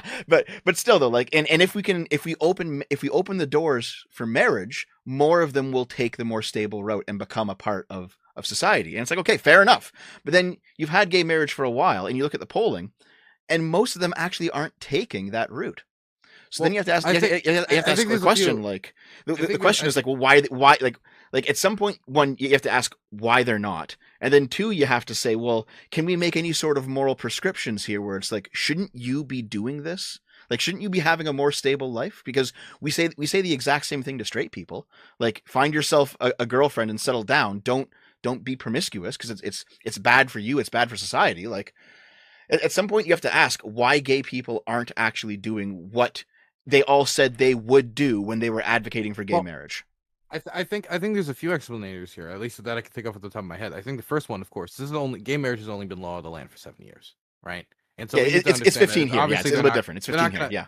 So it's gonna, and actually here was only 5. This is 2020, so this is 5 years after the gay marriage ruling, right? Mm-hmm. And about 10% of LGBT people are married, which I think 1 in 10, after going probably from a much lower number, is decent improvement, but obviously it could be faster. I think also it's cultural. I think a lot of gay people, like, for like hundreds of years, like forever, they hadn't had this ability to do this. And for a lot of them, they kind of got used to the idea of like not getting married. For a lot of them, that marriage wasn't that important for them. They had to learn to live without marriage, without the option of marriage. And now that this option's been put on the table, a lot of them are like, now that we have this, is this really what we even want? Like, what will this change about our relationship? I mean, we were planned to live with each other and die with each other without marriage anyway. And so a lot of them just don't want it from like that cultural type of influence. They never needed it when they grew up. So why do they need it now? I think a lot of it is probably also still that there is still holdovers of homophobia. And there are a lot of people who are still afraid to go through with these types of ceremonies or even to like be that open about who they are, due to like the homophobia in their own community. I do think that's a contributor. But I think a lot of it is cultural. I think it's the second one. And that's going to take, I don't know how long it's going to take for that to be undone. Because I don't think there's anything inherent about like straight people that makes them more marriage worthy than gay people. I don't think there's anything like genetic there about that. I'm not sure. I don't think I agree with you. I think those are 3 decent, plausible explanations. But I do think there's a fourth one. And I think the fourth one is the dominant one. There's this view among like radical queer liberation theorists, if you read any of those guys, that like being extreme with your sexuality is it's a core component of being gay. You know, like if you are not guzzling piss on the Pride float naked in front of children during Pride Month, then you're not actually a gay person. You know, stuff like that, right? There's what was her fucking name? I feel like that's more prominent amongst the older generations of gays, though. Maybe because like back then, like they had to do everything in secret. Is why the gays being arrested in parks and shit was very common back in the 60s and to the 80s, even up to the 90s. The gay bathhouse, the orgies and shit. And a lot of those older generations of gays, they're still very much alive and kicking. A lot of them probably have AIDS and whatever. Because Jesus, that was, yeah. No, it's true though. But it's there's that element where it's like, oh, it's against societal norms. It's taboo, and that's the way it's relegated, and that's the way it should be. And I think a lot of them are still stuck on that mindset because that's just what they've had for. I think that's part of it. Yeah, decades. I actually agree with you. So, I think some young people are still part of that scenario though. So I'll just pull this up again, right? Like, hold on. Let me show this. Okay. Yeah. So there's this tweet. Yeah, this is Anna Valens. Queer public sex is at the heart of a culture war between radical queers versus reformists. All right. So this is somebody who is in the radical queer theory space and has read some of these political theorists. And there's this view. If you go like really deep into LGBT political theory, there is this view. I'm sorry, I just clicked this person's fucking profile, and the last tweet they tweeted is a fucking porn of Lightning McQueen. She's insane. No. Do you know who Anna Valens is? No, I don't know. She's fucking insane. She is a what are they? They're called radical queer separationists, and they're like black separatists but for LGBT people. All right. And there is a component of like very far left political literature on these people that I've done some reading Do you on. really think this is the dominant reason why queer people aren't getting married? I think this is a stretch. Like I don't know really many queer people in my life that are like, I would get married, but my dedication to queer public sex and like anal fisting is so extreme that I actually can't fit the ring on my finger anymore because I don't want to lose it in some guy's asshole. It's like not something I hear from a lot of queer people. Well, and I think that's because you're 21. So when Lilith was saying that older gay people had more of this, I think that's actually true.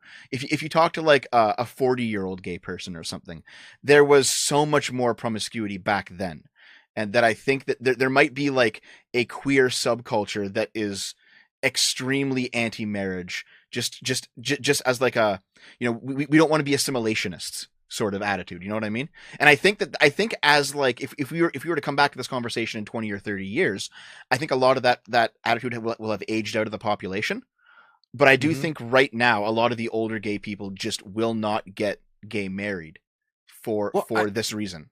We also need to consider the fact that this is also this is also all taking place within a general downward trend of people getting married in the first place. Yes, that's true. That means gay people got the right to marry while there was a general downward trend of people ever getting married, period. At the same time, divorce rates are at an all-time high, and queer people would be asking themselves, we've never had the right to do with this, now we do. I kind of already accepted the fact I wasn't going to get married. Like, I already was at peace with it. Should I even get married? Like, what's the point? Like, I just, like, I love this person. I was going to live with them. And so I think all these factors kind of came together to create this low rate. But it has increased, and it does continue to increase still. But that's so good, remember, we're the only. I think also the only group in the United States that probably seen its marriage rate increase in relation to other groups as well. Mm-hmm. I mean, this like is the in thing. A Like, couple decades, it's gonna even out a lot more. I actually think so too. Yeah, I think as like the old, like, you know, 1960s era radicals. I want to get married. You know, the 1960s and 70s era radicals like kind of age out of the queer movement. I think you'll probably see a rise in marriage rates as well. Like I said, I'm ultimately pro gay marriage. Just that I'm not gonna like not talk about a problem that I see. You know what I mean? I think I don't know if it's even radical like political ideology that's causing people to not get married amongst older people either. I think it's just like they had accepted the fact in their lives that this is not something that's available to them. They had like accepted that this is not something that's for them. This is for other people. It's probably never going to happen. And now that it's here, like, why should they? I mean, I don't know, Dylan. I think motivation. I think part of it is definitely politics, because you watched my 3 forms of fascism video where I touched on Mario Miele. That, and I watched your groomer video as well, actually. Oh, really? Oh, okay. I touched on the Mario Miele, the Italian communist, who said that gay men had to fuck children to make them anti-fascists. So you can go down some strange rabbit holes. That's not prominent though. You can go down some strange rabbit holes when it comes to political theory. There's some weird shit out there. The majority of people generally are just pretty like lay, kind of like non-political people anyway. Yeah, I think so too. I think so too. Most people are like that generally. Like they're not like, and if they are political, and this is for most people, it's just like, oh yeah, I'm for Biden. Oh yeah, I'm for Trump. It's not, yeah, I'm for the 1920 anarchist Arthur who wrote on the steppes of fucking Mongolia that in order to be truly gay, you must have a threesome upon a black stallion or something, right? Like that's not something that like most queer people even know about existing, much less that they actually studied, researched it, and like figured it out. And so I think people a lot of times like I do think it has some impact. Like this idea of like marriage as like an institution to tame queer culture, but I think it's not the biggest motivators whatsoever. I think the main here I know like a lot of rightoids online, they will say they'll bring up the specter of critical race theory and not actually know anything about it, right? Like, because they're fucking stupid, right? But so you can be me as a young baby, all right? In 2007, I'm gonna pull up my book. I have my old textbook by Lois Tyson, Critical Theory Today, a User-Friendly Guide, 2nd edition, published in 2007. I was learning about critical theory like 10 years before a conservative knew even what it was. And in reading some of this political theory in this book, I remember very, very strongly that there was a section on how, the straight desire to bring queer people into straight institutions like marriage will ultimately defang the queer movement.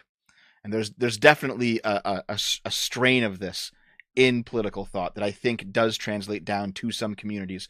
But I think, honestly, like, that's just radical, insane But can I ask you a bullshit. question? How much do you think Marcus Garvey's teachings affects the fact that black people tend to group around other black people and white people tend to group around other white people in the United States? I don't think Marcus probably not Garvey much. has that much to do with it. I think No, it has to do I with don't a think lot so more either. socioeconomic factors and just like history and like I think some of it's lingering racism. I think a lot of it has to do with economics. I think a lot of it has to just do with geography and where people settled after Reconstruction. But I think the idea that Marcus Garvey or some like radical like black separationist or like what are they called, the Black Israelites, any of these people are like a primary motivator. Like I think it would maybe be like 1%. Matt, and I would think when it comes to queer people, it'd be something similar to that. Yeah, it's probably I think it's like how much influence does David Duke have on the average white person? Not a lot. not much. Yeah. Well, here's the thing. I think, okay, I'm trying to word this properly. It's something like when a movement is on the extreme fringes of society, you will only have radicals in it, and so the radicals have the sway. And I think that's like what pre-Stonewall gays were. They were all like pretty radical. But I think after that, as things become more mainstream and more accepted, the radicalism starts to lose its edge and starts to lose its influence. You know what I mean? So I do think I still hold to the idea that some of the older gay people probably do think like this, but they're going to age out of the population, I think. And then I think we will see a sharp rise in gay marriages. I think it's hard to say exactly like when we're gonna see a sharp rise. I think we're seeing a rise year after year. I think it's gonna be a slow process. I don't think there's gonna be any like fair enough. Gradual progress. Fair enough. And the thing is, we also gotta understand that gays are getting married at a time where there's a general downward trend. So they're literally fighting against the current in trying to catch up to any marriage rate.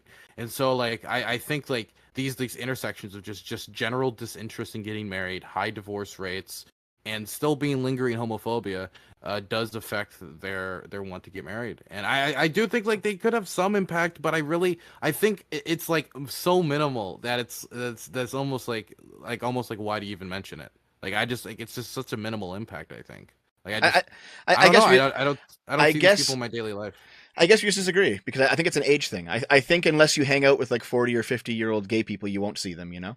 If you're a 50 and 60-year-old gay man anyway, like there's a bunch of other motivations probably keeping you from getting married either, right? Maybe that too.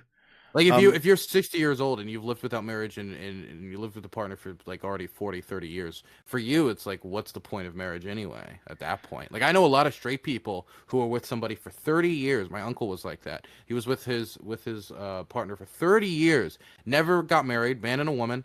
And they died. They both died, never getting married. They just for them it was like, what's the purpose? Like I know people like that too. I know people like that too for sure. Hold on. Someone says, read my last donation. That was $10, Dev, from Phil Swift. Jesus. Okay, I'll get to your donation. Hold on. What does it say? Jesus Christ. How dare you ignore Phil Swift? I was going to check him later, but I always wondered why there has been a lack of response from right-wing YouTube to the rise of BreadTube. You don't see a lot of BreadTubers debunked videos. Why is that? Well, I mean, I've done some. I know Sargon's done a few. Like, I think it's because BreadTube is kind of on the outs at this point. Like, a lot of their channels have kind of stagnated and the internet's moving a different way. I don't think anyone cares about BreadTube anymore, to be honest. Well, then again, there's the fact that the dominant power is the left for now. Yeah, for now. You know, Vaush is in the fortress. Usually the oppositional power, like as Dylan said, it's like it's more. There's more traction. Yeah, I think that's why, like, you see, these new red pill communities are kind of rising up right now. I feel kind of homeless a little bit. I feel a little homeless because I'm not a communist. I'm not a fascist. I'm not like the hardcore political extremist. I mean, like, if you were to poll me on the American political spectrum, I'm pretty left wing, right? I'm pretty like I believe like healthcare is a human right, like stuff that shit, yada yada, right? But like when you talk about like the online communities we hang out in, that's like pretty like people would call that center left on the online space, which I think also shows a disconnection between what we talk about online and what we talk about and what's important in IRL. For example, I think a lot of people thought this drag queen story hour type like the panic about this type of stuff was going to be a major motivator for people across this country to come out for the red wave. But I think people Too much unironically Twitter. cared. I think people unironically cared much more about inflation, about the child tax credit, about gas prices, about student loan forgiveness. Like, these are the bread and butter issues that I think people cared about a lot more. It might be motivating around certain bases and online, but it's just not motivating like IRL. And so but I've still found myself to be like politically homeless because like I feel like since I don't like fit neatly into one of these boxes, it's very difficult for me to like find a niche. Definitely since political Twitch almost feels like it's dead at this point. It's not dead. There's still people like me, IRI, and like others, but it's not what it used to be. Mm-hmm. I know what you mean. Like a similar boat too. Like I'm you're a communist, Lilith. Come on, you're a Don't you ever call me a communist? But no, I'm like a libertarian, center libertarian who's like okay with some social programs, and I don't. And lots of libertarians lately are really fucking stupid on this. Dude, I went to LibertyCon, and I gotta say, most of the people there were nice on the issue. But holy shit, the Libertarian Party is insane on Ukraine. They got their official Twitter accounts tweeting out pictures of Zelensky as Hitler and shit. His family was killed in the Holocaust. They were posting like anti-Semitic memes with like the edited happy FTX merchant. thing.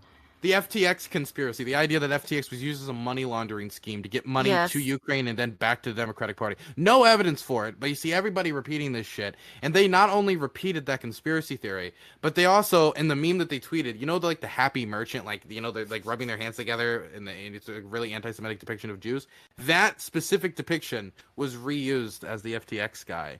Like, it's fuck, man. Like, I don't know what's wrong with the Libertarian Party, but like, I remember I listened to Justin Amash speak in person, and there seems to be a general vibe from all the people there that I met that are not insane, that they feel like the Mises Caucus and these psychopaths that have taken over like their public speaking arrangements. They've destroyed them. They've destroyed their ability to like become mainstream in any way, and so now that's why a lot of libertarian parties, like local chapters, a lot of libertarian politicians are now literally just endorsing Republicans because they can't even run their own candidates anymore, so they're just going to endorse Republicans. Yeah, it's a really sad sight. Similar thing happened with the Green Party too, where they've just been having insane people on, and the same people leave the party because they feel like they're no longer at home because what the fuck is going on? I remember even like the ANCAPs. Like, I'll like meet ANCAPs that used to be like the crazy parts of the Libertarian Party. Even they're like, we don't engage with the Libertarian Party because we've gotten a little crazy. It's weird. So, I mean, I can kind of explain it. I have to go and I have to give you a long, boring political theory reason because that's my wheelhouse is political theory at this point. I've read a lot of it, so I can like explain why this has happened. But, regarding the FTX thing, I've only I don't know the truth of that story. I've only heard what everyone's saying, and I don't even know what FTX is. What is going on there? What is that story? Like what is the claim that they're making? Basically, FTX is going through a massive financial scandal. It looks kind of like a rug pull. It's like all you need to know is that FTX basically fucked over everybody who was using it, right? It was like a crypto exchange thing similar to Binance. And so what I see. Yeah, so they were charging people like they trade in real money to buy these FTX tokens, and they would then use that to trade other crypto tokens. And can I just say, I'm sorry, but when somebody says, like, people talk about crypto as it's a very serious thing, and I know people have made money in crypto, I know, but when people's like, so I took my real money and I exchanged it for tokens, and I'm like, this you're gonna get scammed. Like, you're exchanging your real money for fucking tokens and like internet point. Like, I just fucking hell. Like, if I started Burns Coin, it was like, you just give me your $1,000 and I'll give you 3 Burns Coin, and you can exchange these 3 Burns Coins. Like, I already feel like once you've given me $1,000, it's over. You know what I mean? Like, it's done. I've gotten your money. Yep. So, but the idea is that that FTX was being used. Like, American aid would go to Ukraine, and then Zelensky and the Ukrainian government would take that money and then run it through FTX, and then that money would be run through FTX and it would go to the Democratic Party. There's been no evidence to substantiate any of these claims, but I'm seeing it repeated by like a lot of like far right extremists, a lot of even some far left extremists. I'm seeing it repeated by the Libertarian Party. I'm seeing it repeated by a lot of like internet people, but like nobody credible. Nobody credible is saying that it actually was a method to basically funnel money around. No, of course not, because the money laundering thing, this is something they've thrown at Ukraine since the start of the war, and they can never provide any evidence for it. All these conspiracy theories, almost like 99% of the time, always end up having like not even a shred of evidence to prove it right. Like when people talk about like the Ukrainian government being overthrown by the CIA, there's like no evidence to suggest that, but they just say it. They just say it, and if you say it enough, it just becomes truth. I will say that one did seem to turn out correct, the Black Lives Matter one. When those people started buying those multi-million-dollar mansions and all the money disappeared, that seems like it might have had a ring of truth to it, you know? Okay, look, they are warriors against racism, and they need to relax. Okay, they need their foot spas. I see. That's how it is. Every once in a while, this necessary expenditure. All right, black mansions matter. Yeah. Black mansions matter. Listen, every once in a while, the conspiracy theory is actually true. But it's like 1 in 10 or 1 in 20 or something, you know? Yeah, I feel like people think it's like 8 in 10. Like when it's like there's very rare, like MK Ultra. This is like a rare occurrence that we actually get evidence of something like this happening. Like this is a very rare occurrence, and I think a lot of people feel like there's like constantly at all times there's a million different conspiracies going on, and they're all just waiting to be exposed. And every single sign of it could just be like a rational explanation for it. But no, I've got a much more fun movie style explanation for what just happened, and it happens like in every single foreign affairs event, like with the missile that blew up in Poland. Now the theory, as I'm seeing pushed, is that Zelensky bombed Poland purposefully in an attempt to cause World War III. It's like, no, he didn't. You fucking have no evidence. I've seen these are 50-year-old anti-air missile S-300 Soviet age, and it's that hard to believe it fucking missed. Is really when they're using 50-year-old equipment from the Soviet Union, it's hard to imagine that they missed. It's much more likely that he purposefully aimed at a random Polish village. Yeah, okay, got you. Ah, yes, the grain silo, you see. It's all part of Zelensky's plan. Jesus. So we are like ridiculously off topic. I wanted to. You have to go to do your debate in 40 minutes, right? You should probably let me go 40, earlier than that. Yeah, no, keep me as long as possible. Oh, really? How come? I come to debate Yankee Tanky. Oh, I don't know if you've watched that debate, but this is the same. This is like an actual psychopath. Why did you agree to it? Why did I agree to it? Because I need to agree to more collabs. Okay. Oh, I need to agree to doing more things. I need to agree to do this. This big reason why I'm here. I need to get my face out there more. That I'm back from a war zone. I got shot at, so might as well get something out of it, right? I see. I know I told you in private that basically if you want to do any sort of serious project like this, you got to have like 2 hustles, and the first one funds the second. And I get like the example of like Lauren Southern does her all of her movie making and her documentaries off the backs of her YouTube, right? Like, yeah. There's no way that I can make my like Ukraine content sustainable because it's just not a profitable endeavor. I have to use my streaming to subsidize it, which is what I'm doing. Yeah. So I actually wanted to point. I wanted to ask this out. Right? I could, if I ever wanted to throw my head through a wall again. Yeah. Yeah, but I mean, if you wanted to raise like a quick buck to get yourself back out there, it'd probably be a way to do it. Hippy fundraiser would be an easy way to get like maybe like $1,000. Yeah, it's not a bad idea. I'll book you on it. No worries. Yeah. So one thing I've seen is, and I don't know, I kind of want to ask you about this particular bit of propaganda. Russians like to talk about the Kievan Rus, and the Kievan Rus being, you know the history with the Kievan Rus. I am very bad with ancient history, but I know the general narrative. Yes. Yeah. So like the TLDR is that from the 9th to the 13th century, there was the state called the Kievan Rus. The capital was Kiev, and it was the Rus was because it was Russian. And the idea is that both the modern Ukrainian and modern Russian ethnic group came out of this one people, and so they split off. And that's I think that's true. But that was still 1,000 years ago, so it doesn't really matter nowadays. But when they say it was born out of that, they got to remember it's because of a marriage, right? It's not like there was like magically like this ethnic group just formed with like all the same traits and all the same cultures and all the same languages and all the same like music and thing. It was that the leader at the time, I forget his name, but some fucking important historical figure needed to like format some alliance and like do some shit around faith, and that's why it was done. I think some people think that these borders just naturally were created because they were all the same peoples, when it was very, very political. But from what I understand is that the Russians like to appeal to this shared ancestry as their justification for taking over and reuniting with Ukraine. And blood and soil. Yeah. Is that the view of it in Ukraine? Probably not. They probably view themselves as a separate people. They view themselves very much as a separate people. Voltaire actually used to write about like the want of the Ukrainian people to be free. This idea of like Ukrainian cultural identity have existed for a very, very long period of time. You know, you've got the Ukrainian language, which is distinct from the Russian language. They have some overlap, but they're definitely different. You can tell the difference when you're listening to Russian and when you're listening to Ukrainian.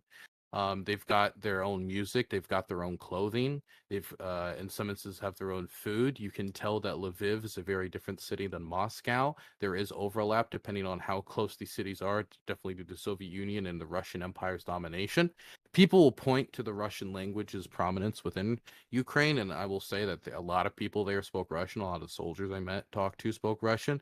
But I think a lot of people don't know why that's the case. It's the same reason why the Irish speak like English, and they don't speak like their language. It was because it was, put on them. It was forced on them pretty heavily. The Russian Empire actually banned the Ukrainian language when they dominated that territory.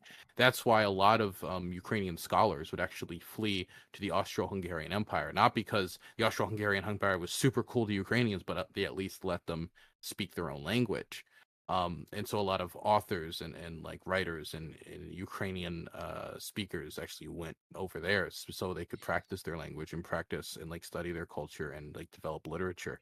And so I think that there is like a history between the Russian and Ukrainian peoples, but what the Russian government seeks to do is to erase all the differences and erase like the Ukrainian history to make it seem like this is just an extension of the Russian state. Dmitry Medvedev once called Ukraineness a disease of the mind. Putin has called it like an artificial state created by Lenin, even though there were multiple Ukrainian independent states before the creation of the Soviet Union, and the Soviets actually had to invade one of those independent Ukrainian states in order to create the Soviet Union. So it's very weird to hear them talk about how Lenin created Ukraine when Lenin invaded Ukraine, took it over, and replaced the government. Yeah, I will say that not the case at all. There's a very strange. It's a very strange double standard that I hear from some rightoids, where they will talk, out of one side of their mouths, they'll talk about how terrible the Holodomor was, where the Russians tried to ethnically exterminate the Ukrainians. But now today they're just the same thing, and we shouldn't be getting involved in what is a civil war. And it's like, well, you can't hold both those opinions. You know what I mean? Like they're mutually exclusive. Either they're a separate people or they're not. It 100% isn't like, I think there's a different country, there's a different currency, there's a different leader, there's different national anthems, there's different legislative bodies, police forces, everything. For somebody to call it a civil war at this point is just silly. It's silly. It'd be like saying the United States invaded Canada. That's a civil war because look, there's a lot of cultural similarities there. No, there's still two different countries. There's still two different people who want two different futures for their nation states. Just because there's some similarities or they have some cultural ties, like the United States has with Canada, does not mean that we should actually accept those Canucks into an American Union. I wouldn't mind, to be honest. It'd be okay. I mean, we'd be a bigger country, therefore we'd be better. But we probably shouldn't force it on people. It'd probably be bad. We'll liberate Canada for you one day. All right. From Trudeau, we'll get Trudeau the fuck out of there. Christ. Yes, we're gonna replace him with Hunter Biden. He's gonna be our prince of Canada. We're gonna have like based fucking Second Amendment, but in Canada. I'd love to see Hunter Biden in like one of those like Prince uniforms from the UK. Those like Generalissimo uniforms that like Prince Charles and the rest of them wore. I'd love to see him on horseback riding in Toronto. Smoking a big crack pipe. That would be fantastic. Look, I like Hunter. Okay, Hunter. I am a big advocate for Hunter 2024. Are you actually? Yes, I believe. That would be a fucking shit show. People like Joe's too sleepy. Well, this guy ain't sleepy, that's for sure. He's excitable. He's got a lot of energy. He's got experience. He's personable. He's gonna have a lot of he's relatable to working class people. Everybody knows somebody like him. I mean, who hasn't gotten high and smoked a bunch of crack pipe? Who hasn't smoked crack? Snorted coke That's my question to America. Ass, Who hasn't smoked crack, America? Who hasn't? Okay, so here, hold on. Tasenko has asked, let's audit Ukraine on what they did with their funds. Oh. Okay. I do And? understand that Why like not? the right wing the right wing objection is like a lot of money is flowing into Ukraine. At the very least we should figure out where it's all going, because some of them think that it's going to places it shouldn't be going. Well, a lot of Um, people just think we're just sending like bundles and bundles of Benjamins into Ukraine when Yeah, we're most of like the rolling aid them up. is. Yeah, we're just giving the Yeah, monies isn't Rubber in bands. most of it? crates, and so they can have money fight like in Simpsons. Yeah, see, so It's just, most of it is but when actually most of weapons, the right? aid is really Yeah, just like weapons and exactly. equipment. Yeah. It's I not can money. We're sending stuff. I can talk to you about this for a little bit. Okay. So a lot of people talk about like where's the money going, and I feel like a lot of these people don't, like, you can just Google it a lot of time. You can like when people would talk about like what, hey, did you know, in a call like Newman talked about $5 billion to Ukraine. Where did all that money go? You can actually go check it. You can literally go look at like where the money directly went to. Some of it went to like border security. A lot of it went to anti-corruption efforts. A lot of like you can check a lot of this money. Like you can just Google it. And so I think a lot of people just hear large sums of money going to Ukraine, and then like suspicion starts forming. But you can go like check this out, a lot of it yourself. And when it comes to the weapons, and this, I will say I am slightly concerned about, as I am concerned about any weapon shipments, about stuff being taken. But from my conversations with members of the Foreign Legion and with Ukrainian soldiers, the stories of like weapons going missing seem to generally go like this. Somebody was driving a truck of grenades and like rifles and ammunition to the front line, and then once they got there, it was like, hey, one of the grenade boxes are missing. Where is it? Oh, I don't know. He does know. He's probably sold it out of the back of his truck. That's like the highest it seems to go. And that seems to be the story that I get told the most, that something like that happens. But that's very low level and very like not, hey, we're shipping these HIMARS and javelins over to fucking ISIS to like take out. It's like stuff that's being like that might like pop on the black market or end up being in the hands of local criminals. But it's like on a very small scale. So that stuff does happen. I've been told it directly by soldiers of the stories like that, but it's not on nearly as large of a scale as some people try to make it out to be. Of like people are thinking like thousands of javelins are being shipped out of the country. All right. Yeah. See, there's.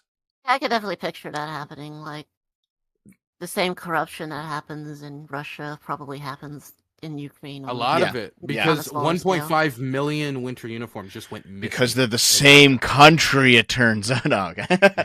but yeah, like it's reasonable to ask where your money is going if you're giving them all this money. That's a reasonable question. You know, you're not being racist. You're not being like a pro Russia simp. It's reasonable to ask the question. You know. Yeah.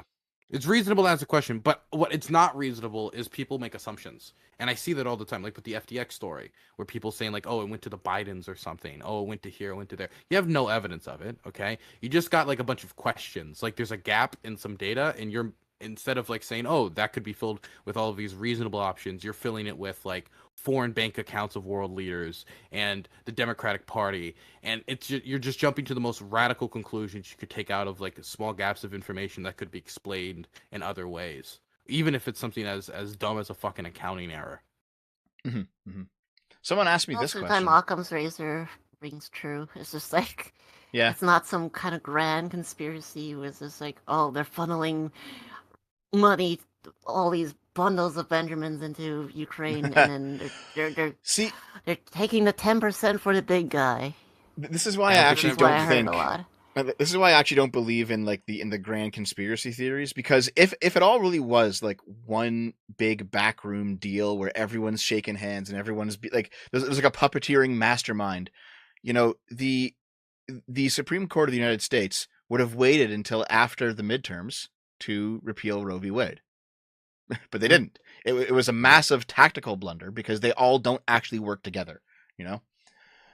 That's something I need. Like, for example, a lot of people say like Zelensky and Ukraine, they're like our puppets, right? People talk about this all the time, and people like bring up the They Euromaidan complain revolution about the West Yeah. all the time, though. Well, all the they're time. But here's a great example I can give you of like how I don't think it's that simple, and like there's a lot of parts working against each other. People bring up this phone call by Victoria Newland as as an example of America, where we were talking about like, I think this guy should accept this deal, and I think that this guy should do this, and and they're like, she's giving her opinion, she's an American official giving her opinion. A lot of people show that as like evidence that like we were actually like controlling Ukraine's from behind the scenes during the Euromaidan revolution. What a lot of people don't mention is in that phone call, many of the things she recommends, the Ukrainians do the exact opposite of it. They in the conversation, she was recommending that the protesters actually accept the deal that Viktor Yanukovych was offering them, and they didn't. They did the exact opposite. They didn't offer the deal, and they put enough pressure on Yanukovych that he eventually fled the country. So when people like talk about these grand conspiracies, like for them, it's like almost impossible to imagine that two forces could like working together that could like have a disagreement or not have complete control over the other. Like and multiple times Ukraine has done things that they haven't communicated with the United States. Like calling Ukraine our puppet is very, very reductionist, and it takes away, I think, a lot of the what's the word, not what's the agency that Ukrainians have. Right, makes sense.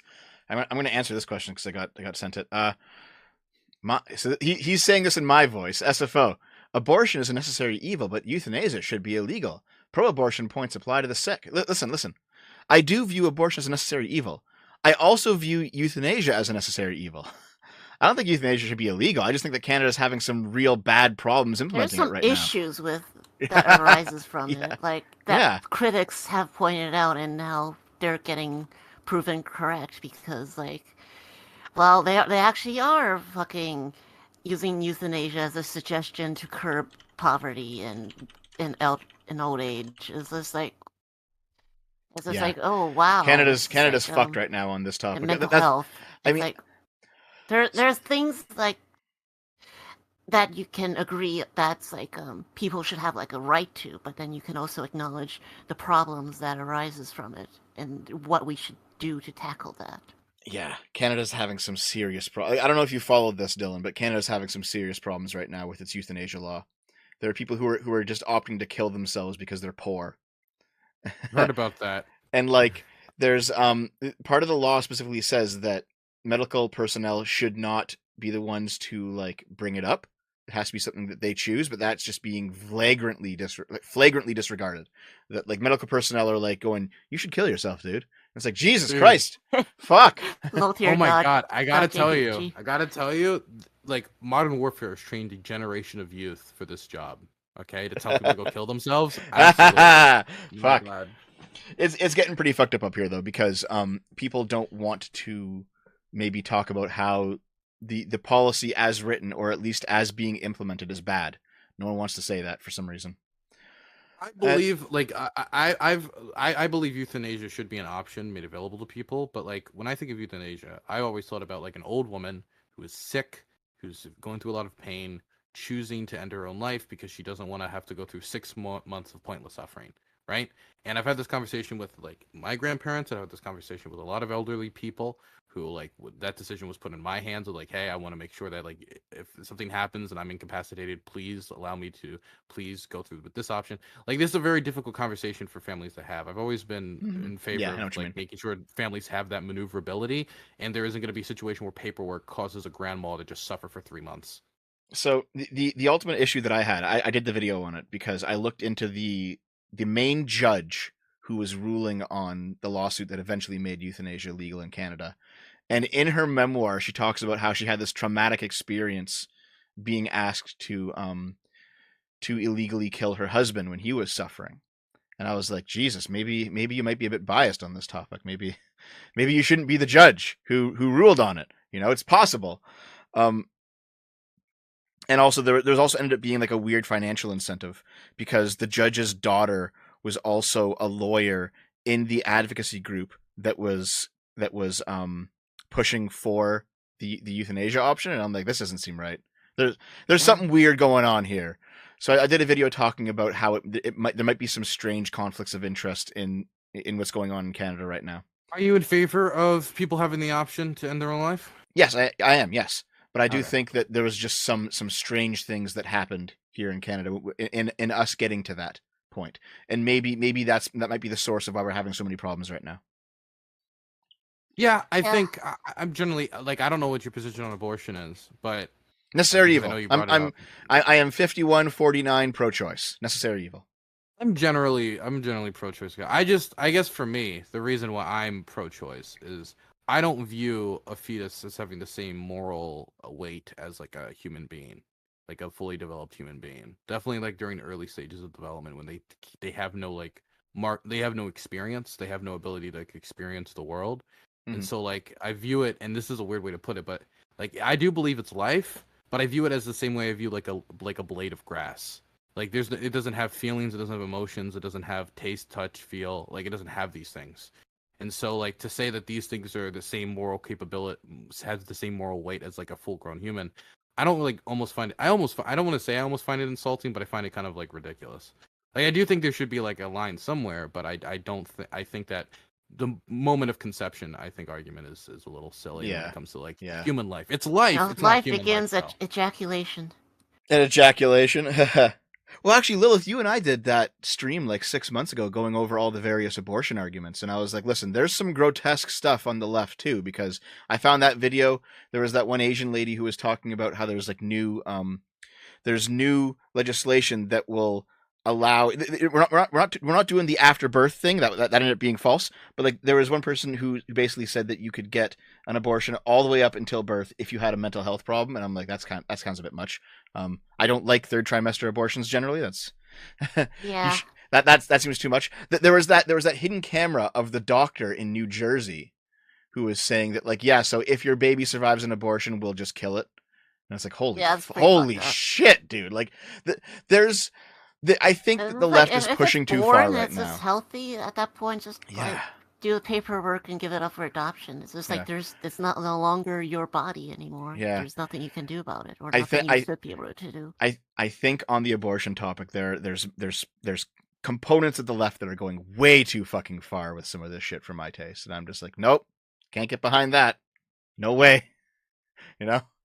I guess for me, it's just like I think like the left is generally very on guard about this topic right now, considering the overturning of Roe versus Wade. For a lot of young people, it feels kind of like they were born with this ability, like this enshrined right to get it, like to access this medical treatment, and now it feels like it was taken away, and they're all very very defensive.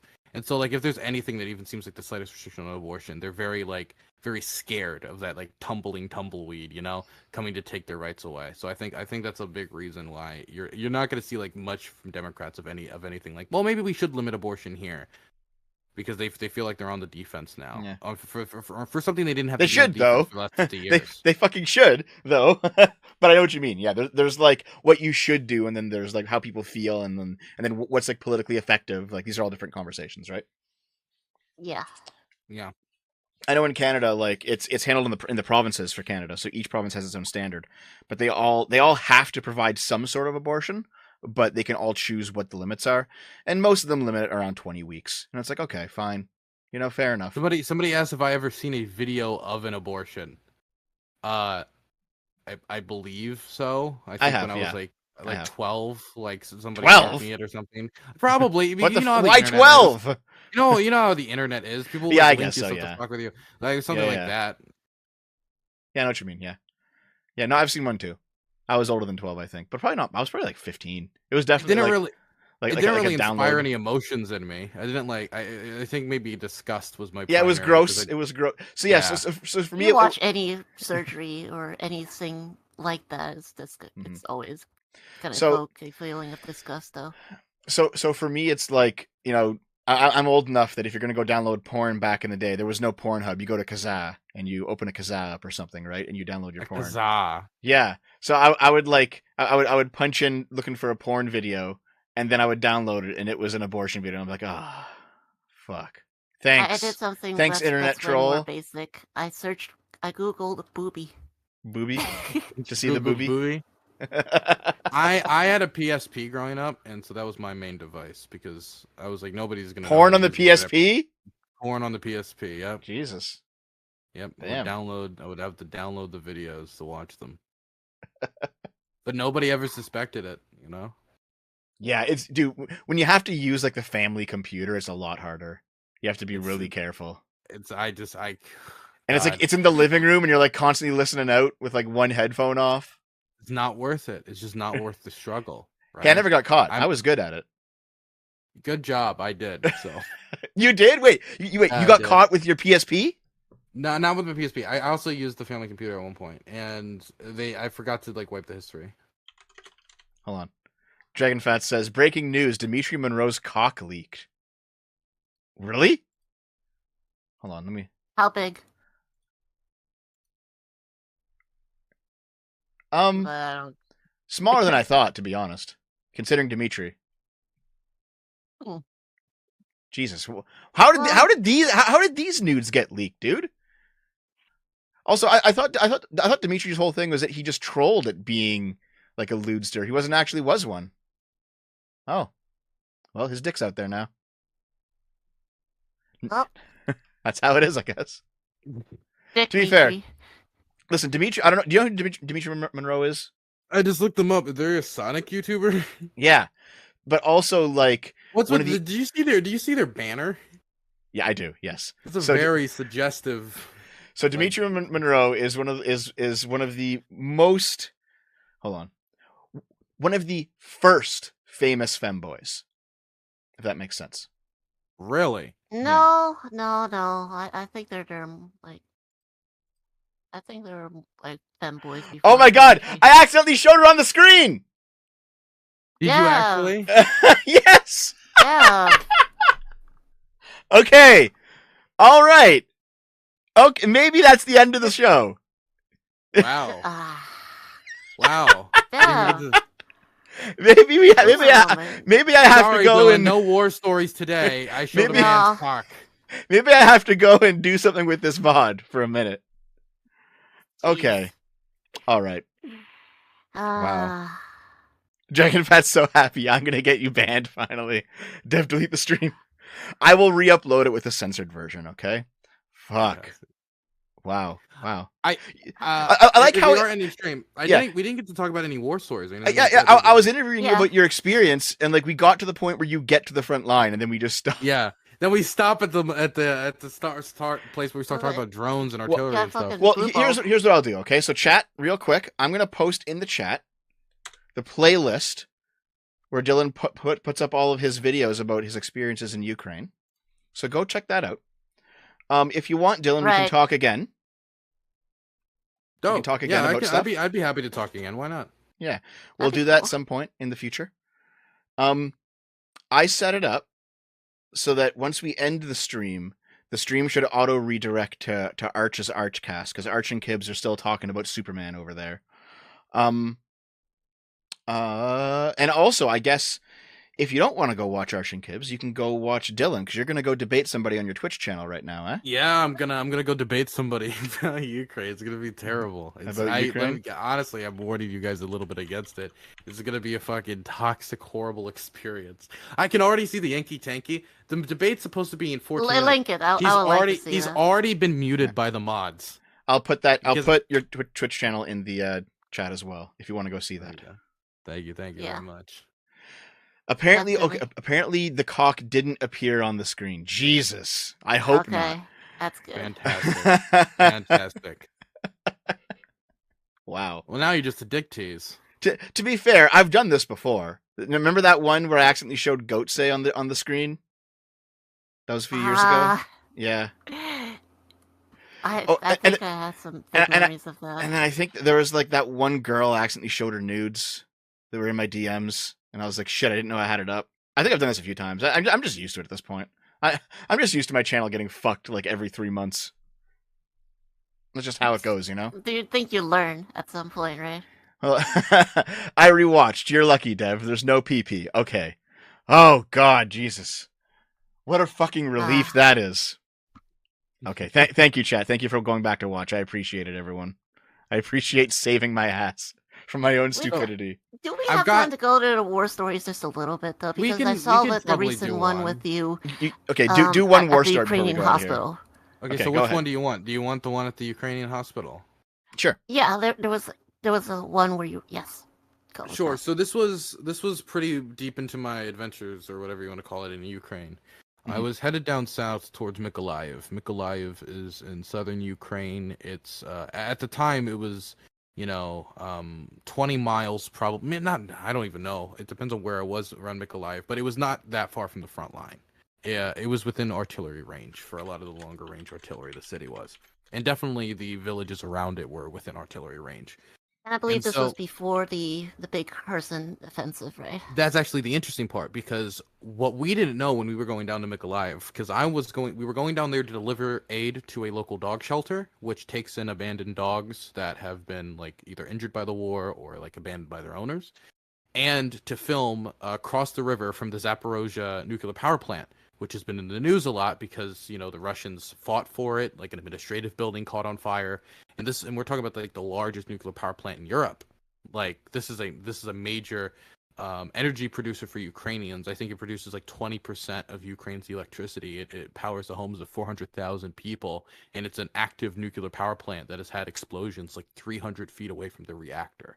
And so obviously there's a lot of concern. And so the IAEA, the International Atomic Energy Commission, was going down to actually inspect the plant and look at it, because there had been rumors and video leaked of the Russians storing weapons in the power plant. And Brilliant. Yeah, brilliant Russian military tactics, once again showing. So I wanted to go down there. He remains a master strategist. Putin is a master strategist. So we wanted to go down there because to deliver this aid, and so I could film across the power plant and talk to locals. And so I was going down with two guys. One guy's called Pavel. He's Polish dude. I don't know how much I can talk about his past, but he's kind of like a grittier kind of. He's very much like a soldier. He's very much kind of like that guy, the kind of that like vet TV, that kind of like edgy type of. He's like that, but Polish. And the other guy was a guy called Philip. He's more of a stoner type, laid back guy. Both aid workers, both delivering aid. And so I embedded with them, and we went down south to Mykolaiv.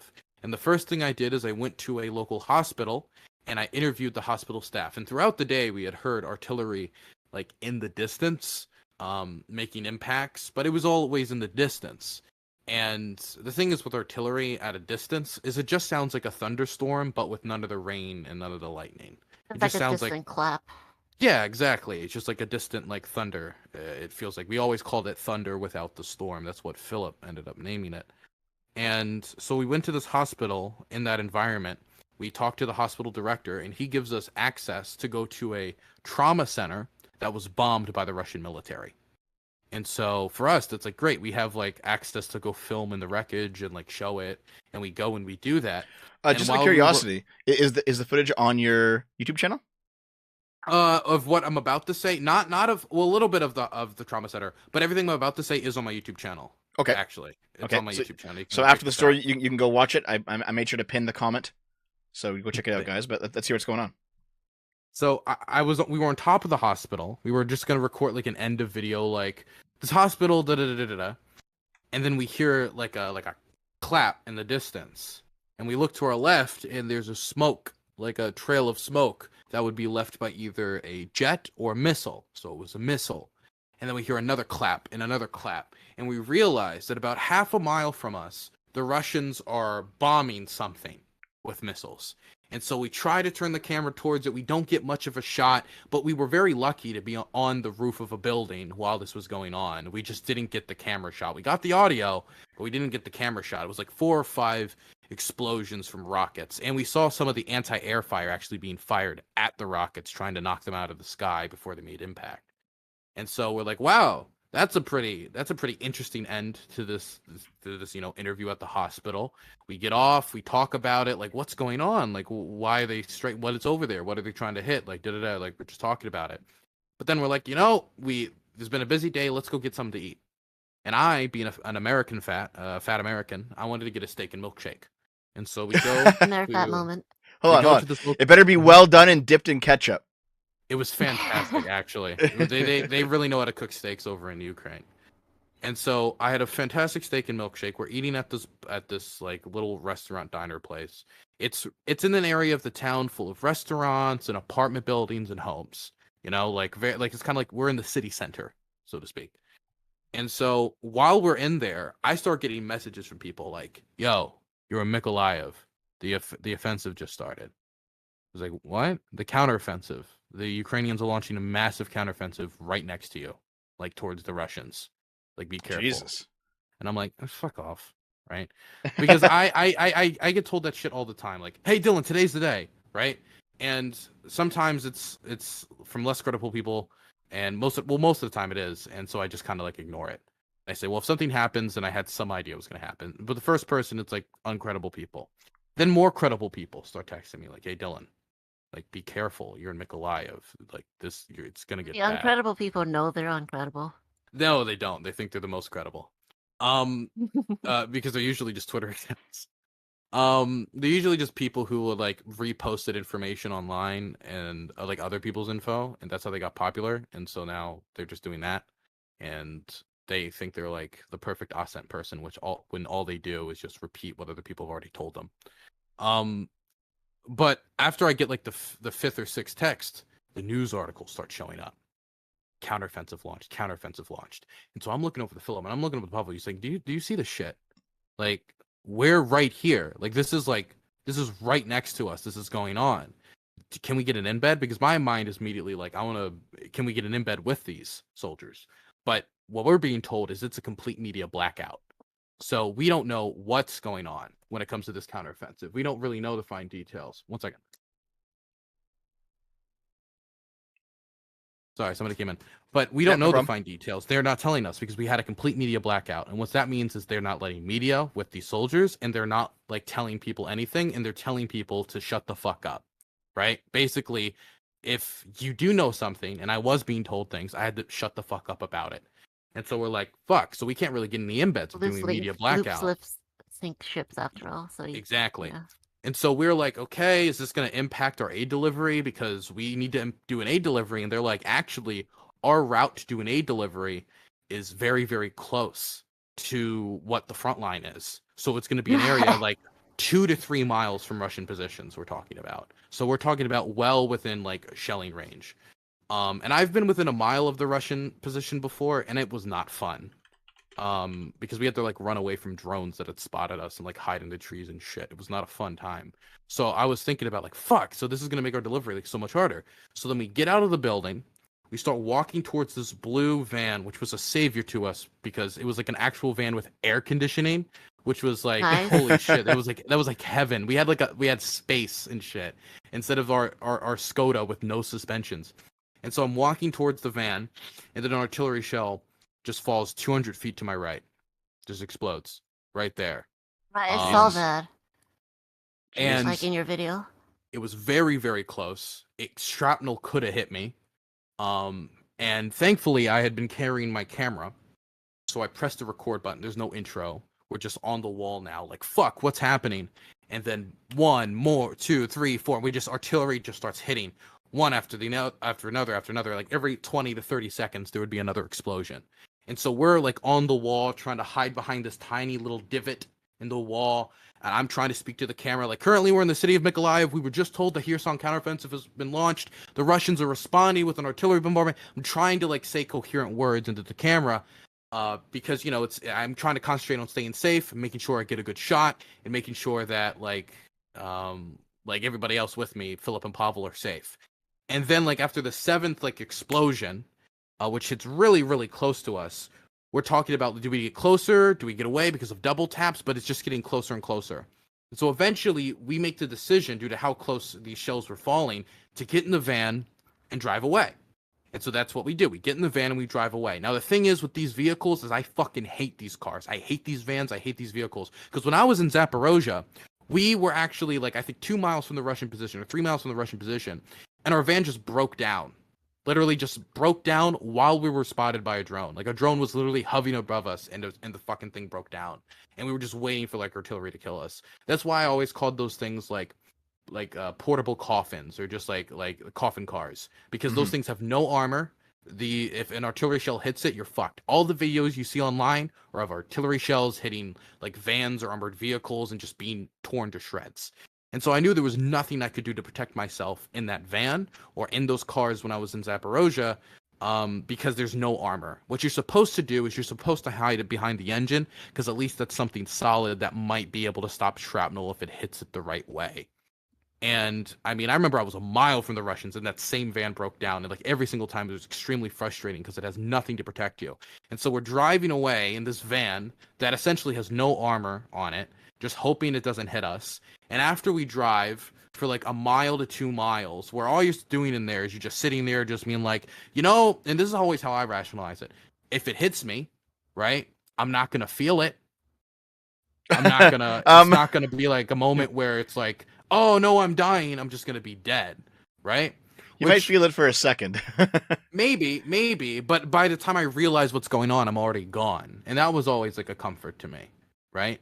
Realizing, like thinking about, like, if I'm dead, I'm dead. Like, I won't care, right?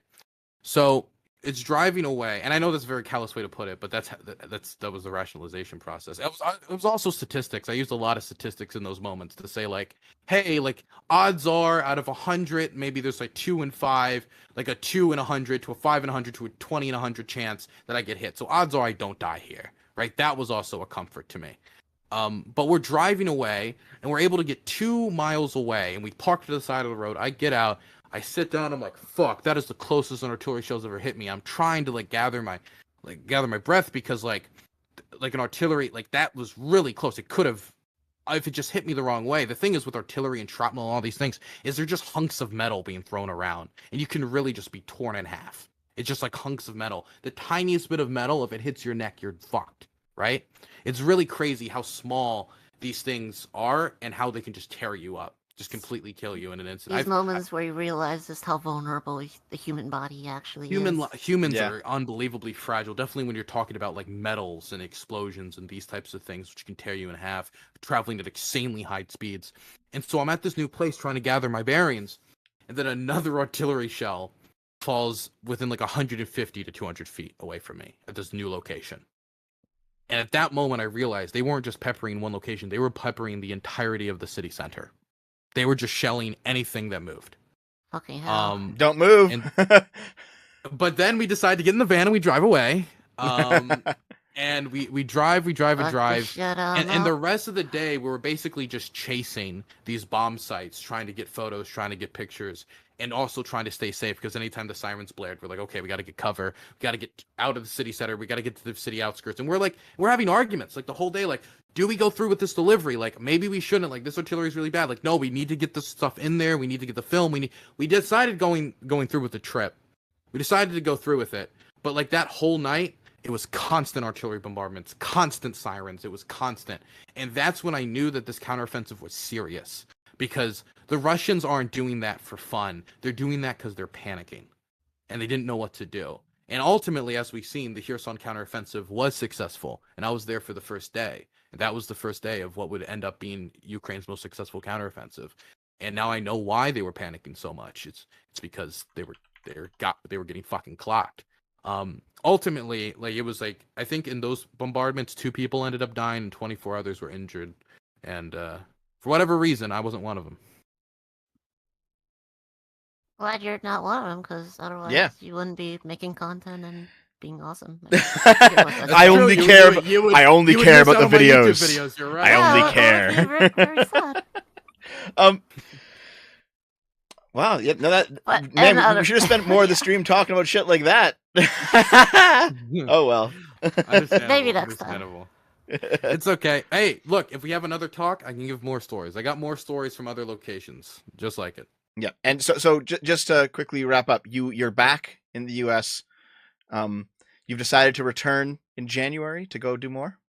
January, February. I want to go back in January, maybe, if I can, because I want to do a story about how cold this winter is and how the Russians are targeting the electricity to make it so the Ukrainians, they're literally trying to freeze them to death, to be quite blank. And they talk about this on Russian state TV, like, we must teach the Ukrainian people a lesson. We must, like, drag them back in line, and we shall use our old ally, Mother Winter, to do it. Like, it's like fucking deranged bullshit. Fucking hell. To be fair, that's like, they said that about the Germans and the French. So yeah. Yeah, the difference is they're the ones invading, so their soldiers are gonna be the ones fucking dying, freezing to death.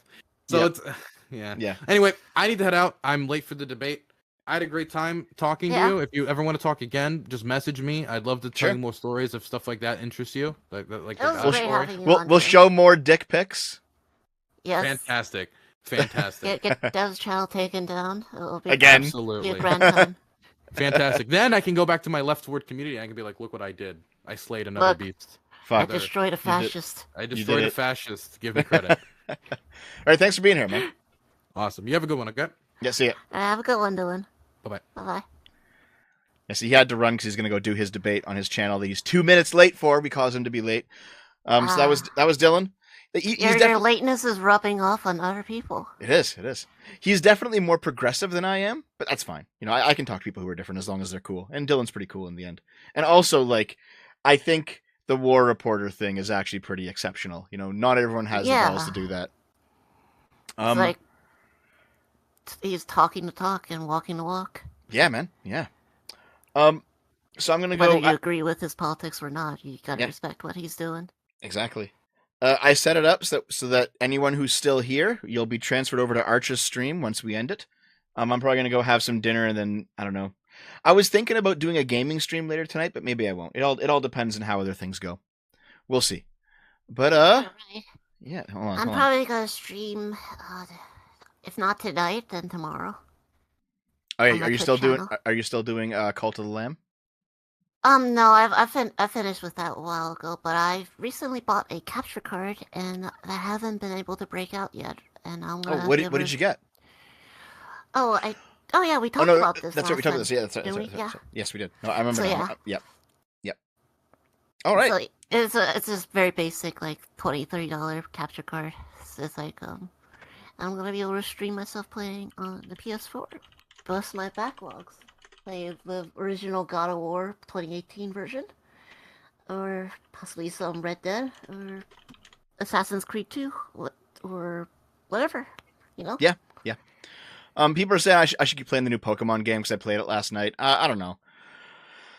I might. I don't know. I'm considering doing some sort of a stream. The super glitchy fucking Pokemon Oh fuck game. yeah, it's fucked, dude. It's so fucked. It's so buggy. Is it not just like the compilations? It's actually like super broken. Someone's saying you should probably rethink about being bi. Listen, I like femboys too much. All right. And I know Lilith, you won't agree with this. That's fine. I think if you're a guy and you like trans women, there's got to be a little bit of bi in there. It's not all straight. No, I actually agree. Like if Okay, you like fair trans enough. women, you got. I would say you're like a maybe Kinsey 1 if you're like mostly into cis women and maybe some trans women. You're probably like Kinsey 1 because No, fair enough. especially if she's still got that thing between her Wait, legs. someone says do it for your girlfriend. My girlfriend's also bi. My girlfriend likes guys and girls and trans women. She likes all of it, dude. I'm pretty based. Yeah. More people should be like that, but hey, not everybody. But Um, that's fine. I don't care. Like if you don't like it, if you don't like trans women, then that's fine. If you do, I'm very pro chaser. pro chaser. Unless Based. yes. Based. Yeah. I never understood when other trans women are like, "Ooh, I don't like chasers. They're so creepy." I mean, some are, but you know what? Some are just like patrons with good taste. with good taste. Well, I mean, I've talked to some people about it, and they were like, listen, unless you treat me exactly like a cis woman in all regards, and it's like, well, hold on, there's differences though. Like, Yeah. There's gonna be a few things that are different, just how it is. That's okay though. Like okay, I understand Americans don't like the phrase separate but equal because of its history, but sometimes you really are separate but equal. Sometimes things are different, but that's okay, you know? Yeah, it's like even if I got this surgery, I would be like, there would still be some things that are different. Yeah. Oh God, Val is in the chat. That's why Lilith and I will steal Naomi from Dev. It's our mission to cuck Dev. All right, thanks. Thanks for that. You know.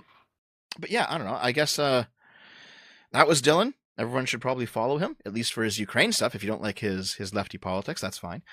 I set it up so that once I end, we'll go raid Arch, and I might just not stream tonight. I might just continue working on videos. So I'm kind of like back in the saddle. I'm on a writing roll right now. Maybe I'll just keep doing that. I'm not sure. Because this did go about an hour longer than I thought it would. You know. It was still a good stream though. Like, yeah, it was a good stream. It was good. We got to cover a lot. Yeah. It would have been nicer if we got to cover more of his war stories, but we did get lots of like political theory stuff out of the way. I can just talk about political theory all the time, Lilith. You know, all the time. All That's the probably what the time. next video is gonna be like with him. More Just political like, theory. hey, what do you think about Hop? Good old Hop. Okay. But thanks for watching, everyone. We appreciate it, and we'll Yep. see you next Thank you, time, okay? everybody. Oh wait, do we have any super chats to go through? Oh, we answered I them don't. all. We answered them all. Oh, we did. All right. I, Cool. I was bringing them up in the middle of the show, yeah. Hold on, let me just All right, quick. good, Okay, good. hold on. One guy said that Zelensky would draft you as a. One guy said Zelensky would draft you as a male, Lilith, but Trump wouldn't. That's Well, I'm not Ukrainian, so there's no way you could. yeah, fair enough. I think it's all of them. Yeah. No, we had less than normal, but that's okay. You know, listen, sometimes people just can't afford it. That's completely fine. We understand. You know, make sure to take care of yourself before you take care of any sort of streamers or anything like that, guys. You know, make sure that you're not Yep. going hungry. But we answered all the Make sure super you get chats. lots of eats. Lots of eats. But yeah, we're gonna take off. So thanks everyone. Thanks for being here. And we'll see you Thanks. next week. See you guys next time.